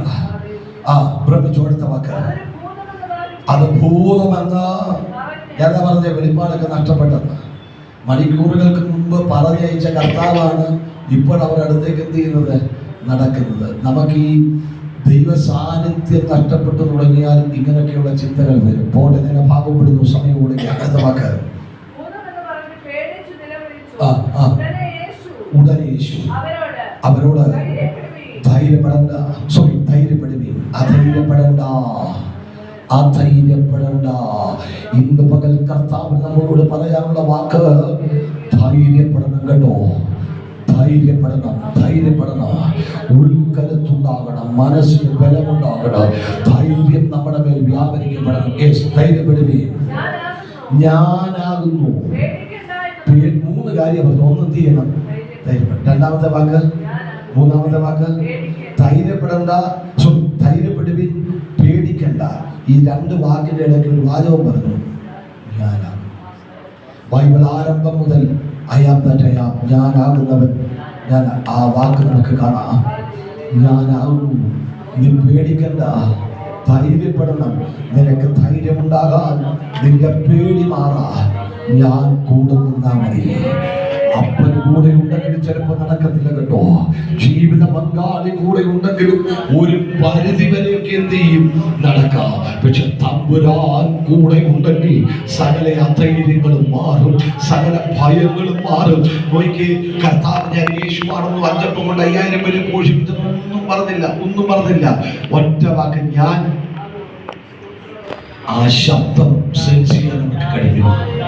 ആ ശബ്ദത്തിന്റെ ഉടമസ്ഥനെ തിരിച്ചറിയാൻ അവർക്ക് കഴിഞ്ഞു. ഇന്ന് പകൽ വചനം കേൾക്കുമ്പോൾ ദൈവ ശബ്ദത്തെ തിരിച്ചറിയാൻ നമുക്ക് കഴിയണം. അത് മനസ്സിലാക്കാൻ കഴിഞ്ഞാൽ അത് നമ്മുടെ ജയമായി മാറുകയാണ്. നിന്റെ ഭാഗത്ത് നിൽക്കുന്നില്ല, ഓടി മുൻപോട്ട് മാറുന്നു, പേടിക്കണ്ട എന്ന് പറഞ്ഞു. അതിന് പത്രോസ്, കർത്താവേ നീയാകുന്നു എങ്കിൽ ഞാൻ വെള്ളത്തിന്മേൽ നിന്റെ അടുക്കൽ വരേണ്ടതിന് കർത്താവ് നീ ഒരു വാക്ക് കൽപ്പിച്ചോ, ഞാൻ ഇങ്ങോട്ട് വരാം. അടുത്ത പദം വരിക എന്ന് യേശുവിനോട് പറഞ്ഞു. ഉടനെ അവൻ എന്ത് ചെയ്തു? പടകിൽ നിന്ന് ഇറങ്ങി. കുഞ്ഞെ, ഇതേ വെള്ളമല്ലേ ഇത്രയും നേരം നിന്റെ മുമ്പിൽ ഉണ്ടായിരുന്നേ? ഇതേ പടകിലല്ലേ നീ യാത്ര ചെയ്തത്? ഇതേ വെള്ളമല്ലേ ഇളകിയത്? എന്നിട്ടെന്താ നീ ഇറങ്ങാഞ്ഞത്? ഒറ്റ വാക്ക്, യേശുവില്ലാതെ എന്റെ പ്രശ്നത്തെ പരിഹരിക്കാൻ എനിക്ക് കഴിയത്തില്ല. പ്രാർത്ഥനയില്ലാതെ, ഉപവാസമില്ലാതെ, ആരാധനയില്ലാതെ, ദൈവ സാന്നിധ്യമില്ലാതെ ബുദ്ധി കൊണ്ട് മാത്രം ഞാൻ വിഷയത്തെ പരിഹരിക്കാൻ നടന്നാൽ പറ്റത്തില്ല. അപ്പനുണ്ടെങ്കിൽ ധൈര്യമായിട്ട് നടക്കാം എനിക്ക്. പത്രോസ് ഇറങ്ങി നടന്ന് നീങ്ങുമ്പോൾ ഒരു നിമിഷം നോട്ടം മാറി. അത് കാറ്റിലേക്കും വെള്ളത്തിലേക്കും നോക്കി ആ വാക്കൊന്ന് വായിച്ചു. എന്നാൽ അവൻ കാറ്റ് കാണാൻ പറ്റുമോ? കാറ്റ് കാണാൻ പറ്റുമോ? കാറ്റിളക്കിയ വെള്ളം അവൻ കണ്ടു. അപ്പോൾ അവനെ ഭയപ്പെടുത്തുന്നൊരു കാഴ്ച. ഒറ്റ സെക്കൻഡ് ആ കർത്താവിനുള്ള നോട്ടം മാറിയത്. ഞാൻ വിശദീകരിക്കുന്നില്ല. ഉടനെ വെള്ളത്തിലേക്ക് അവൻ താഴാൻ തുടങ്ങി. ഞാൻ 2 ദൂതമെന്ന് പറയാം. ഒന്ന്, നിന്നെ 3 യാമങ്ങൾ ഇളക്കിക്കളഞ്ഞ വെള്ളത്തെ ചവിട്ടാൻ ദൈവം നിന്നെ നിയോഗം തന്നു, അധികാരം തന്നു. അങ്ങനെ ഇറങ്ങിയ നീ പിന്നെയും വെള്ളത്തെ പർവ്വതീകരിക്കരുത്. വിഷയത്തെ വലുതാക്കുക എന്നുള്ളത് അല്ല നമ്മുടെ ജോലി. വിളിച്ച കർത്താവിനെ നോക്കുക എന്നുള്ളതാ. ഓട്ടം ഒരു നിമിഷം മാറിപ്പോയപ്പോ വെള്ളത്തിന്റെ ആഴത്തിലേക്ക് അവൻ മുങ്ങി. അയ്യോ, എന്നെ രക്ഷിക്കണമേ എന്ന് കർത്താവിനോട് പറഞ്ഞു. അവൻ കൈ നീട്ടി അവനെ എന്ത് ചെയ്തു? പിടിച്ചു അവനെ എഴുന്നേൽപ്പിച്ചു. രക്ഷിക്കുന്ന ദൈവകൃപ, ആത്മവിശ്വാസം അവന് ഉണ്ടായപ്പോൾ അതേ കർത്താവ് അവനെ കൈവിട്ടില്ല. കൈ നീട്ടി അവനെ പിടിച്ച് അവനെ ആ പടകിലേക്ക് ദൈവം കൊണ്ടുവന്നു. എന്നിട്ട് യേശുവിനോട് ചോദിക്കുന്ന ചോദ്യമാ, ആത്മവിശ്വാസിയേ, നീ എന്തിനാ സംശയിച്ചത്? ഞാനില്ലേ മോനെ? ഞാൻ കൂടെ ഇല്ലേ? എന്റെ സാന്നിധ്യം കൂടെ ഇല്ലേ? കൈ നീട്ടാൻ എന്റെ കരമില്ലേ? ഈ 3 യാമങ്ങൾ നിന്റെ പടക് തകരാതെ, വെള്ളത്തിൽ മുങ്ങാതെ നിന്നെ നിർത്താൻ കഴിഞ്ഞ എനിക്ക്, അടുത്ത് വരാതെ മനമേലിരുന്നു കൊണ്ട് ഈ പ്രതികൂലത്തെ നിയന്ത്രിക്കാൻ കഴിഞ്ഞ എനിക്ക്, അടുത്ത് വന്നപ്പോ നിന്നെ വിടുവിക്കാൻ കഴിയത്തില്ലേ? നീ എന്തിനാ അല്പമായി വിശ്വസിച്ചത്? നീ എന്തിനാ അവിടെ സംശയിച്ചു തുടങ്ങിയത്? ഇന്ന് പകൽക്കാലം വിശ്വസിക്കരുത് കേട്ടോ. അല്പവിശ്വാസം ഉണ്ടാകരുത്. ദൈവം വിടുവിക്കുമെന്ന ചിന്തയിൽ നിന്ന് അവൻ ദൈവത്തെക്കാൾ വലുതായി കാറ്റിനെ കണ്ടപ്പോ, പ്രതികൂലത്തെ കണ്ടപ്പോ, അവൻ നടന്ന അതേ പ്രതികൂലം അവനെ മുക്കാൻ തുടങ്ങി. നാഥൻ കൈ നീട്ടി അവനെ പിടിച്ചു. അല്പവിശ്വാസിയെ, സംശയിക്കരുത്. ഇന്ന് പകൽക്കാലം ദൈവത്തെ അല്പം പോലും സംശയിക്കരുത്. സംശയം വന്നാൽ ഭയമുണ്ടാകാം. സംശയം കൊണ്ട് ജീവിക്കാൻ കഴിയത്തില്ല. കുടുംബജീവിതത്തിനകത്തെ വിജയം രഹസ്യം വിശ്വാസമാണ്. ദൈവസഭയുടെ വിജയ രഹസ്യം വിശ്വാസമാണ്. സംശയങ്ങൾ ഉണ്ടായാൽ ബന്ധങ്ങൾ തകരുക. ദൈവത്തെ സംശയിച്ചാൽ ദൈവത്തോടുള്ള ബന്ധം തകരും കേട്ടോ. ഇന്ന് മുതൽ ദൈവത്തെ അവിശ്വസിക്കരുത്. അല്പവിശ്വാസം ഉണ്ടാകരുത്. ദൈവത്തിന് ചെയ്യാൻ കഴിയുമോ? ഇന്നലെ ചെയ്തു ശരിയാ, കഴിഞ്ഞ നാളുകളിൽ ചെയ്തു ശരിയാ, ഇപ്പോൾ എനിക്ക് തോന്നുന്നില്ല. ഇത്രയും പ്രാർത്ഥിച്ചിട്ട് മാറ്റം ഉണ്ടാകാത്തത് അത് സംശയമാണ്, അത് അവിശ്വാസമാണ്, അത് ഭയമാണ്, അത് സംശയമാണ്. ദൈവം പ്രവർത്തിയെ തടയാൻ സംശയത്തിന് സാധ്യതയുണ്ട്.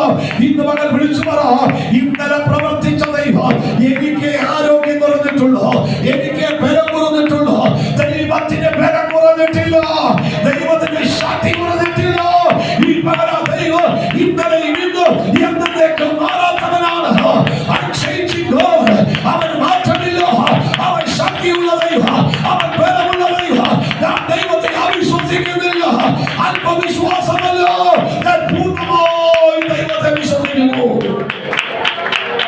ഹല്ലേലൂയ. ഞാൻ വിശുദ്ധ കൂടെ പറഞ്ഞു നിർത്താം. ഞാൻ വാക്കിന് വിരാമം കുറിക്കും. ഒരു വാക്യം കൂടെ വായിക്കണം, വിശദീകരണത്തിലേക്ക് പോകത്തില്ല. വിശുദ്ധ മത്തായി എഴുതിയ സുവിശേഷം 6-ാം അധ്യായം 30-31 വാക്യങ്ങൾ.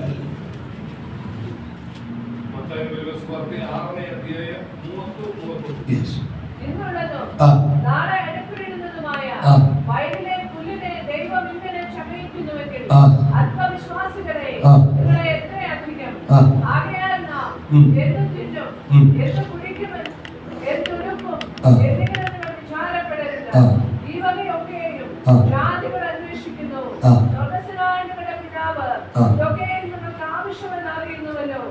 അവിടെ പറഞ്ഞൊരു പദമുണ്ട്, അല്പവിശ്വാസികളെ നിങ്ങളെ എത്രയധികം. ഗിരിപ്രഭാഷണമാണ്, സെർമൺ ഓഫ് മൗണ്ട്. ആ 3 അധ്യായങ്ങൾ അതിനകത്ത് മനുഷ്യജീവനത്തോട് ബന്ധപ്പെട്ട് ഏതെങ്കിലും ഒന്ന് തിരഞ്ഞെടുപ്പുണ്ട്. ഏലിയാവ് പറഞ്ഞ വിഷയമുണ്ട്, യോശുവ പറഞ്ഞ വിഷയങ്ങളൊക്കെ കണക്റ്റഡ് ആണ്. അതൊക്കെ വിടുന്നയാൽ രണ്ടുകൂടെ പറ്റത്തില്ല. ഒരു നാൾ അത് പുറത്തു വരും. അതുകൊണ്ട് തീരുമാനം ഒന്നായിരിക്കണം, കർത്താവിനെ സേവിച്ചാൽ അവൻ മാത്രമേ ജമാൻ. അടുത്ത വാക്ക്, അല്ലെങ്കിൽ ഒരുത്തനോട് പറ്റണം, മറ്റവനെ നിരസിക്കും. ആ ആ ഇവിടെ ഈ മാമോൻ എന്ന് പറയുന്നത് പിശാച് എന്ന അർത്ഥത്തെ കണ്ടോ, ധനം എന്ന ചിന്തയാണ്. അത് 5-ാം അധ്യായം 6-ാം അധ്യായം ശ്രദ്ധിച്ച് വായിച്ചാൽ കാണാം. മാമോൻ എന്ന പദം അനീതിയുള്ള മാമോനെ കൊണ്ട് സ്നേഹിതന്മാരെ ഉണ്ടാക്കിക്കൊള്ളുവിൻ, അതില്ലാതെയാകുമ്പോൾ നിത്യകൂടാരത്തിൽ നിങ്ങളെ ചേർത്തുകൊള്ളുവാൻ ഇടയാകും. ധനം എന്ന വാക്കിന്, മാമോൻ എന്ന പദത്തിന് പണം എന്നതാണ് എന്ന് പറഞ്ഞാൽ ദൈവം കൂടാതെയുള്ള പണം, ദൈവഹിതമല്ലാത്ത പണം, ന്യായമല്ലാത്ത പണം, വ്യവസ്ഥയല്ലാത്ത പണം നേടരുത്. രണ്ടിനെയും കൂടെ സേവിക്കരുത്. പണമായിരിക്കരുത് നമ്മുടെ ദൈവസ്തംഭം മഹാചര്യം എനിക്ക് കിട്ടണമെന്ന് പണം ശുശ്രൂഷ ഒരു ബിസിനസ് ആക്കി മാറ്റുന്നവരുണ്ട്.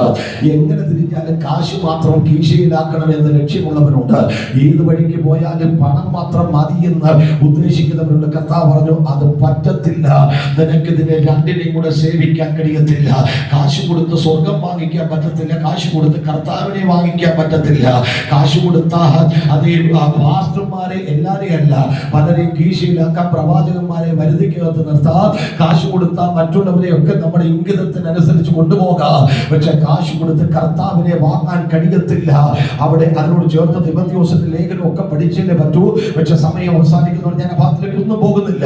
അനീതിയുള്ള മാമോനെ കൊണ്ട് അത് സ്നേഹിതന്മാരെ ഉണ്ടാക്കാൻ അത് തകർച്ചയാണെന്ന് കർത്താവ് പറഞ്ഞു. ഈ ലോകത്തിലെ ധനവാന്മാരോട് ഉന്നത പാപം കൂടാതെ ഇരിക്കണമെന്ന് പറഞ്ഞു.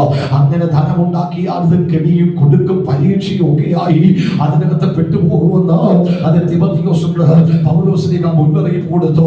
അവൻ ഇവിടെ പറഞ്ഞിരിക്കുന്ന മാമോൻ പിശാച് എന്ന അർത്ഥത്തെക്കാൾ പണമാണ്. ദൈവത്തിൽ നമ്മളെ മാറ്റിക്കളയുന്ന, ദൈവകൃപയിൽ നിന്ന് മാറ്റിക്കളയുന്ന ഇന്നത്തെ ആത്മീയ കോണത്തിന്റെ ഒരു ചിന്ത, എന്ത് പാപവും ചെയ്യാ, പണം കൊടുത്താൽ പാപം മായ്ക്കപ്പെടാം. കാരണം കീഴെ വിളിക്കാൻ 4 പേര് കൂടുണ്ടെങ്കിൽ ഏത് അധാർമികതയും ചെയ്യാമെന്നുള്ള ചിന്തയാ.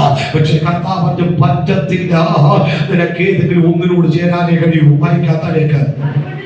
അതുകൊണ്ട് ഞാൻ നിങ്ങളോട് പറയുന്നു, എന്തു തിന്നും എന്ത് കുടിക്കുമെന്ന് ജീവനായിക്കൊണ്ടും. അവൻ നോക്കിയേ, ഉടുക്കുന്നത് ശരീരത്തിന് വേണ്ടിയാണ്, കഴിക്കുകയും കുടിക്കുകയും ചെയ്യുന്നത് എന്തിനു വേണ്ടിയാ? ജീവൻ നിലനിർത്താൻ വേണ്ടിയാ, അല്ലേ? ജീവിക്കാൻ വേണ്ടിയല്ലേ നമ്മൾ കഴിക്കുന്നത്, അല്ലേ? സംശയമുണ്ടോ? ഇല്ല. ചിലർ കഴിക്കാൻ വേണ്ടി ജീവിക്കുന്നു, ചിലർ ജീവിക്കാൻ വേണ്ടി എന്ത് ചെയ്യുന്നു? കഴിക്കുന്നു. ചിലര് തൊണ്ട തൊട്ട് അടിവയർ വരെ ആമാശയമായിട്ട് നടക്കുന്നവരുണ്ട്. എന്നാൽ അതല്ല, നമുക്ക് ആഹാരം വേണം, ആവശ്യമാണ്. കർത്താവ് ചിലരെ കഴിക്കത്തില്ല. പട്ടിണി കിടന്ന് കുടലെല്ലാം ഉണങ്ങിയിട്ട് പിന്നെ ഉരുണ്ട് വീണ് കഴിഞ്ഞാൽ കർത്താവ് എന്തല്ല, ഉത്തരവാദിയല്ല. ഇന്നലെ ഞങ്ങൾ ഒരാളോട് സംസാരിച്ചത് ആഹാരത്തിന്റെ ക്രമീകരണം വേണം. നമ്മുടെ ശരീരത്തിന് ശാരീരിക ക്ലേശം അനുസരിച്ചുള്ള ക്രമീകരണമാണ്. ഡോക്ടേഴ്സ് പോലും ആഹാരം കംപ്ലീറ്റ്ലി ഒഴിവാക്കാൻ പറഞ്ഞിട്ടില്ല. നമ്മുടെ ശരീരത്തിന് എല്ലാം അനിവാര്യമാണ്. ഈ ഷുഗർ വേണ്ട ലെവലുണ്ട്, അതുപോലെ തന്നെ സോഡിയത്തിന്റെ ലെവലുണ്ട്. നമുക്ക് ആവശ്യമായതെല്ലാം ശരീരത്തിന് വേണം, അത് കൊടുക്കണം. ഇത് കർത്താവിന്റെ മന്ദിരമാണ്. മണ്ഡലത്തെ ഞായറാഴ്ച വരെ മൂക്കുമുട്ട ശാപ്പാടിച്ച് ചോദിച്ചപ്പോൾ എന്നോട് പറയുക, നിങ്ങൾ ദൈവത്തിന്റെ മന്ദിരം, ദൈവത്തിന്റെ മന്ദിരത്തെ നശിപ്പിക്കുന്നവനെ കുപ്പി പൊട്ടി കടിക്കുന്നതിന് ഉള്ളില് അങ്ങനെ മന്ദിരം എന്ത് ചെയ്യത്തില്ല, നശിക്കത്തില്ല. നമ്മുടെ പറഞ്ഞ 2 മണിക്ക് നിങ്ങൾ പോകും. ഞാൻ ആ ഭാഗത്തിലേക്ക് കൂടുതൽ കയറുന്നില്ല. അപ്പൊ കർത്താവ് പറഞ്ഞു, നീ കഴിക്കുകയും കുടിക്കുകയും ചെയ്യുന്നത് എന്തിനു വേണ്ടിയാ? ഞാൻ ദൈവങ്ങളോട് കൂടെ പറയാം. ഉപവാസം എടുക്കുവാണെങ്കിൽ മര്യാദയ്ക്ക് എന്ത് ചെയ്യണം? ചില ഉപവാസം എടുക്കും, പ്രാർത്ഥിക്കത്തില്ല, റോഡ് നീളെ പീനിയാൻ തൊട്ട് ഒന്ന് വരും, അവിടുന്ന് ഇറങ്ങി അപ്പുറത്തോട്ട് ചുമ്മാ നടക്കാനാണ് നിങ്ങൾ ദൈവം ചെയ്ത് എന്ത് ചെയ്യരുത്. ഉപവാസം എടുക്കുകയാണെങ്കിൽ എന്ത് ചെയ്യണം? വിശ്വാസം അത് പറഞ്ഞെന്ന് പറഞ്ഞ് എനിക്ക് ഇരിക്കാൻ നേരമില്ലെന്ന് പറഞ്ഞ് ഉപവാസം എടുക്കാതെ ഇരിക്കരുത്. ഞാൻ പറഞ്ഞ ചിന്ത, കർത്താവ് മനുഷ്യന്റെ അടിസ്ഥാന ആവശ്യം 3 പറഞ്ഞു. ഒന്ന്, നിന്റെ ശരീരത്തിന് എന്ത് വേണം? ഉടുപ്പ് വേണം, കുളിർ മാറ്റാൻ പുതപ്പ് വേണം, നഗ്നത മറയ്ക്കാൻ എന്ത് വേണം? ഉടുപ്പ് ആവശ്യം. 2, ആഹാരം വേണം, വെള്ളം വേണം. അതെന്തിനു വേണ്ടിയാ?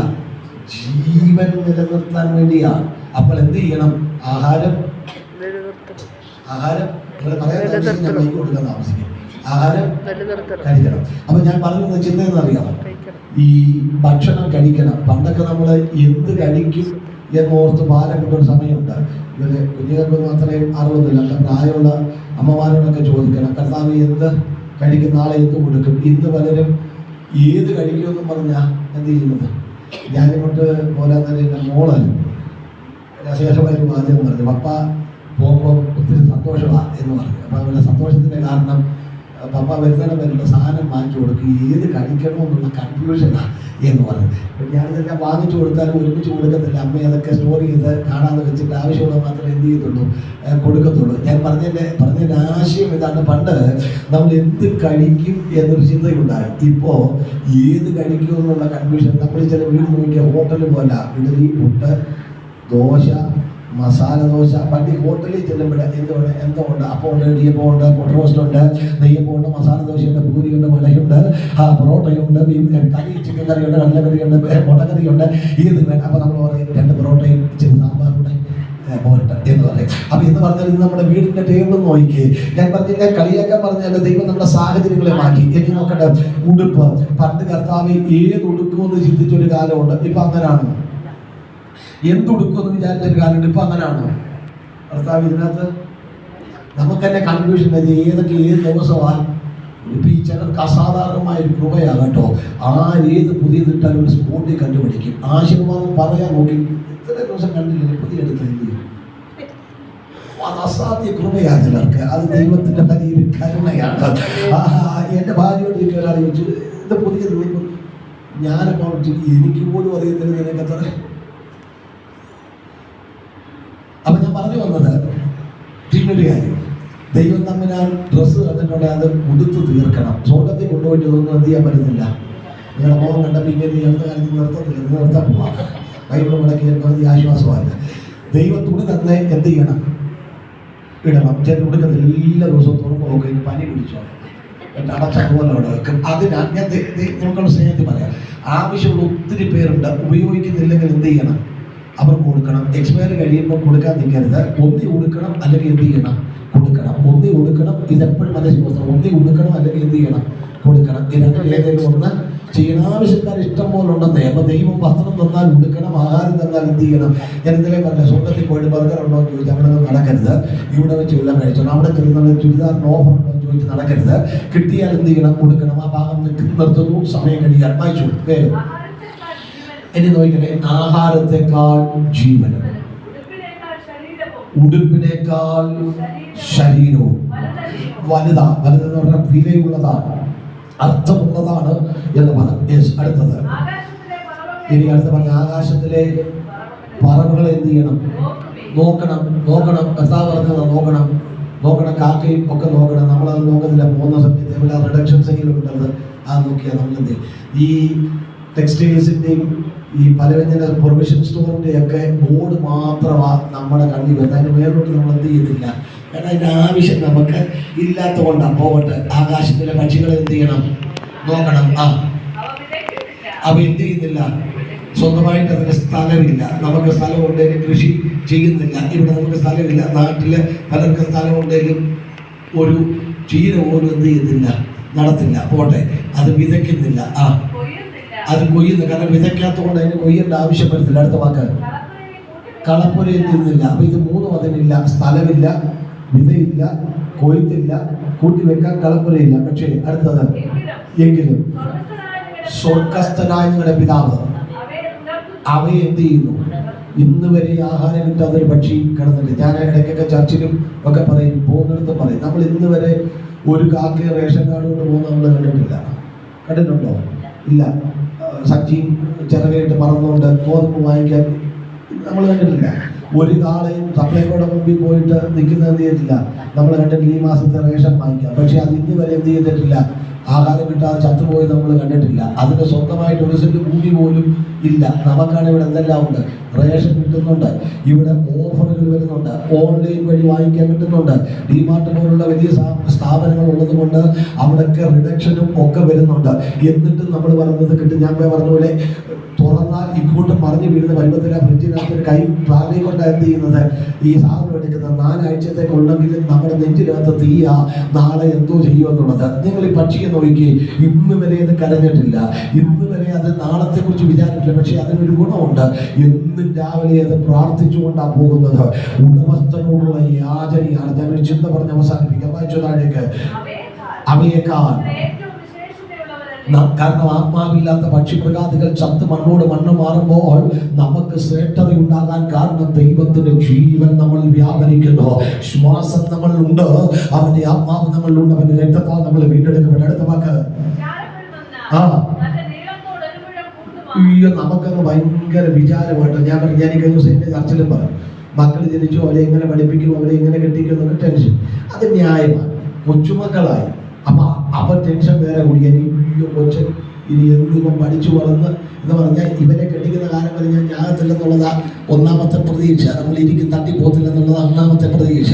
ഇനി അതും പോട്ട് എനിക്ക് അടുത്ത ദിവസം രസകരമായിട്ട് സമയം, കൊച്ചുമക്കൾക്ക് പിള്ളേരുണ്ടായപ്പോൾ അവരെ എന്ന് പഠിപ്പിച്ച് കെട്ടിക്കുമെന്ന് ആലോചിച്ചിരിക്കുന്ന ഒരു 2 ടീമുകളെ ഞാൻ കണ്ടു. അപ്പൊ എത്രാമത്തെ തലമുറയായി? അപ്പൊ പടി കുത്തി എക്സ്പയറി ഡേറ്റ് വിസ കിട്ടാനുള്ള സമയം അടുത്ത്. എന്നിട്ടും മുമ്പിലായിക്ക് എന്താ ചിന്തയെന്നറിയാം, ഇതിനെ എന്ത് കെട്ടിക്കോ എന്നുള്ളതാണ്. ഞാനൊരു നിങ്ങളോട് പറയും, ആവശ്യമില്ലാത്ത ചിന്തയൊന്നും നമുക്ക് വേണ്ട. കുടുംബം തരാൻ ദൈവത്തിന് പറ്റുമെങ്കിൽ ആ കുടുംബത്തെ പരിപാലിക്കാൻ ദൈവത്തിന്. അടുത്ത വാക്ക് വായിച്ചോ, വായിച്ചു വേഗം. ആ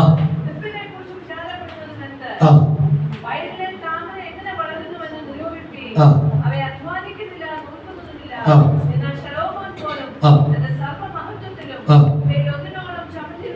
അടുത്ത വാക്ക്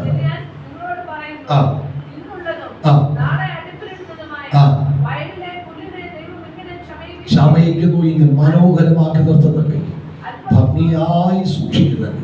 ഇന്ന് കണ്ട് നാളെ പാടിപ്പോകുന്ന പുഷ്പത്തെ, പുല്ലിനെ ദൈവം ഇത്ര കരുതുന്നെങ്കിൽ അല്പവിശ്വാസിയെ, വിചാരപ്പെടുന്നവരെ, സംശയിക്കുന്നവരെ, ആകുലതയുള്ളവരെ, തന്റെ ആത്മാവിനെ പകർന്ന് തന്റെ രക്തത്താൽ വിലയ്ക്ക് വാങ്ങി നിന്നെ സൂക്ഷിപ്പാൻ ദൈവത്തിന് ശക്തിയുണ്ട്. ഞാൻ മൈക്ക് കൈമാറാൻ പോകുക. വ്യക്തിപരമായ ആർക്കെങ്കിലും പ്രാർത്ഥിക്കണം, പിന്നെ പ്രാർത്ഥിക്കുക. 5 മിനിറ്റ് മുമ്പോട്ട് പോയി നിങ്ങൾ ക്ഷമിക്കുക. ഒറ്റ ദൂത് നിങ്ങളുടെ ധൈര്യത്തിന് പറയാം. ബൈബിൾ ക്ലോസ് ചെയ്യാൻ വായിപ്പിക്കത്തില്ല. ഒറ്റ ദൂത്. ഇസ്രായേൽ ജനം മിസ്രയീമിൽ നിന്ന് ഇറങ്ങുമ്പോൾ 6 ലക്ഷത്തിലധികം ജനമുണ്ട്, പുരുഷന്മാർ മാത്രം. അതുകൊണ്ടാണ് നമ്മളൊരു പാട്ട് പാടും, 600,000 ജനത്തെ അതിന് നടത്തിയവൻ നമ്മുടെ കൂടെ ഉണ്ട്. 6 ലക്ഷം ജനത്തിന് 40 വർഷങ്ങൾ ഓരോ ഇടങ്ങളിൽ മന്ന ഓരോരുത്തരും കൊടുത്ത്, കടലിൽ നിന്ന് പോകുന്ന കാടപ്പക്ഷിയെ കൊടുത്ത്, ഒരിക്കൽ പോലും റേഷൻ മുടങ്ങിയില്ല. ഇവിടെ റഷ്യ ഉക്രൈൻ യുദ്ധം വന്നപ്പോൾ ഗോതമ്പ് റേഷൻ മുടങ്ങി. സ്വർഗം ഒരു ദിവസം പോലും പറഞ്ഞില്ല സ്വർഗത്തിന്റെ കലവറ തീർന്നു, ഇനി തരുത്തില്ലെന്ന് പറഞ്ഞില്ല. രാവിലെ എഴുന്നേറ്റാൽ മഞ്ഞിനകത്ത് മന്ന കൊടുക്കുകയാ. രാവിലെ എഴുന്നേറ്റാൽ കാടപ്പക്ഷി 6 ലക്ഷം 13,000 23,000 50,000 40 വർഷത്തിൽ ഒരു ദിവസം പോലും ദൈവമന മുടക്കിയില്ല കേട്ടോ. വാഗ്ദത്തകനാന്റെ ആതിരത്തുന്നിടം വരെ അവനും അവന്റെ തലമുറയ്ക്കും കൊച്ചുമക്കൾക്ക് 4ാം തലമുറ കഴിയുന്നിടം വരെ കൊടുത്ത് വാഗ്ദത്തകനാകിൽ കാലുകുത്തിച്ച് നല്ല വീടുകളും തോട്ടങ്ങളും കൊടുക്കാൻ ദൈവത്തിന് പറ്റിയെങ്കിൽ ഇന്ന് മകൻ 4 പേരുള്ള വീടിനെ നടത്താൻ ദൈവത്തിന് പറ്റത്തില്ലേ? 6 പേരുള്ള കുടുംബത്തെ നടത്താൻ ദൈവത്തിന് പറ്റത്തില്ലേ? 50 പേരുള്ള സഭയെ നടത്താൻ ദൈവത്തിന് പറ്റത്തില്ലേ? അതുകൊണ്ട് ഇന്ന് മകൻ കാലം പറ, അല്പവിശ്വാസമല്ല, ഒരു പൂർണ്ണ വിശ്വാസം എനിക്ക് ദൈവത്തോടുണ്ടാകണം. അതേ പൂർണ്ണ വിശ്വാസം, തികഞ്ഞ വിശ്വാസം. എന്നെ ദൈവം നടത്തുക, എന്റെ കുടുംബത്തെ ദൈവം നടത്തുക, എന്റെ തലമുറയെ ദൈവം നടത്തുക. അത് ഈ ഭൂമി ദൈവം തരുന്ന ആയുസ്സുള്ള കാലങ്ങളോട് ദൈവം നടത്തുവാൻ കാലം തട്ടിയ ഒരു നിമിഷം ദൈവത്തെ ആത്മാവിൽ സ്തുതിക്കുക. വിശ്വാസം വർദ്ധിക്കട്ടെ, എല്ലാ അവിശ്വാസങ്ങളും മാറട്ടെ, അല്പവിശ്വാസങ്ങൾ മാറട്ടെ. പൂർണ്ണ വിശ്വാസം നമ്മുടെ അകത്ത് എല്ലാ കാര്യങ്ങളും അടിച്ച ആത്മാവിന്റെ ശക്തിയോട് ഈ പകൽ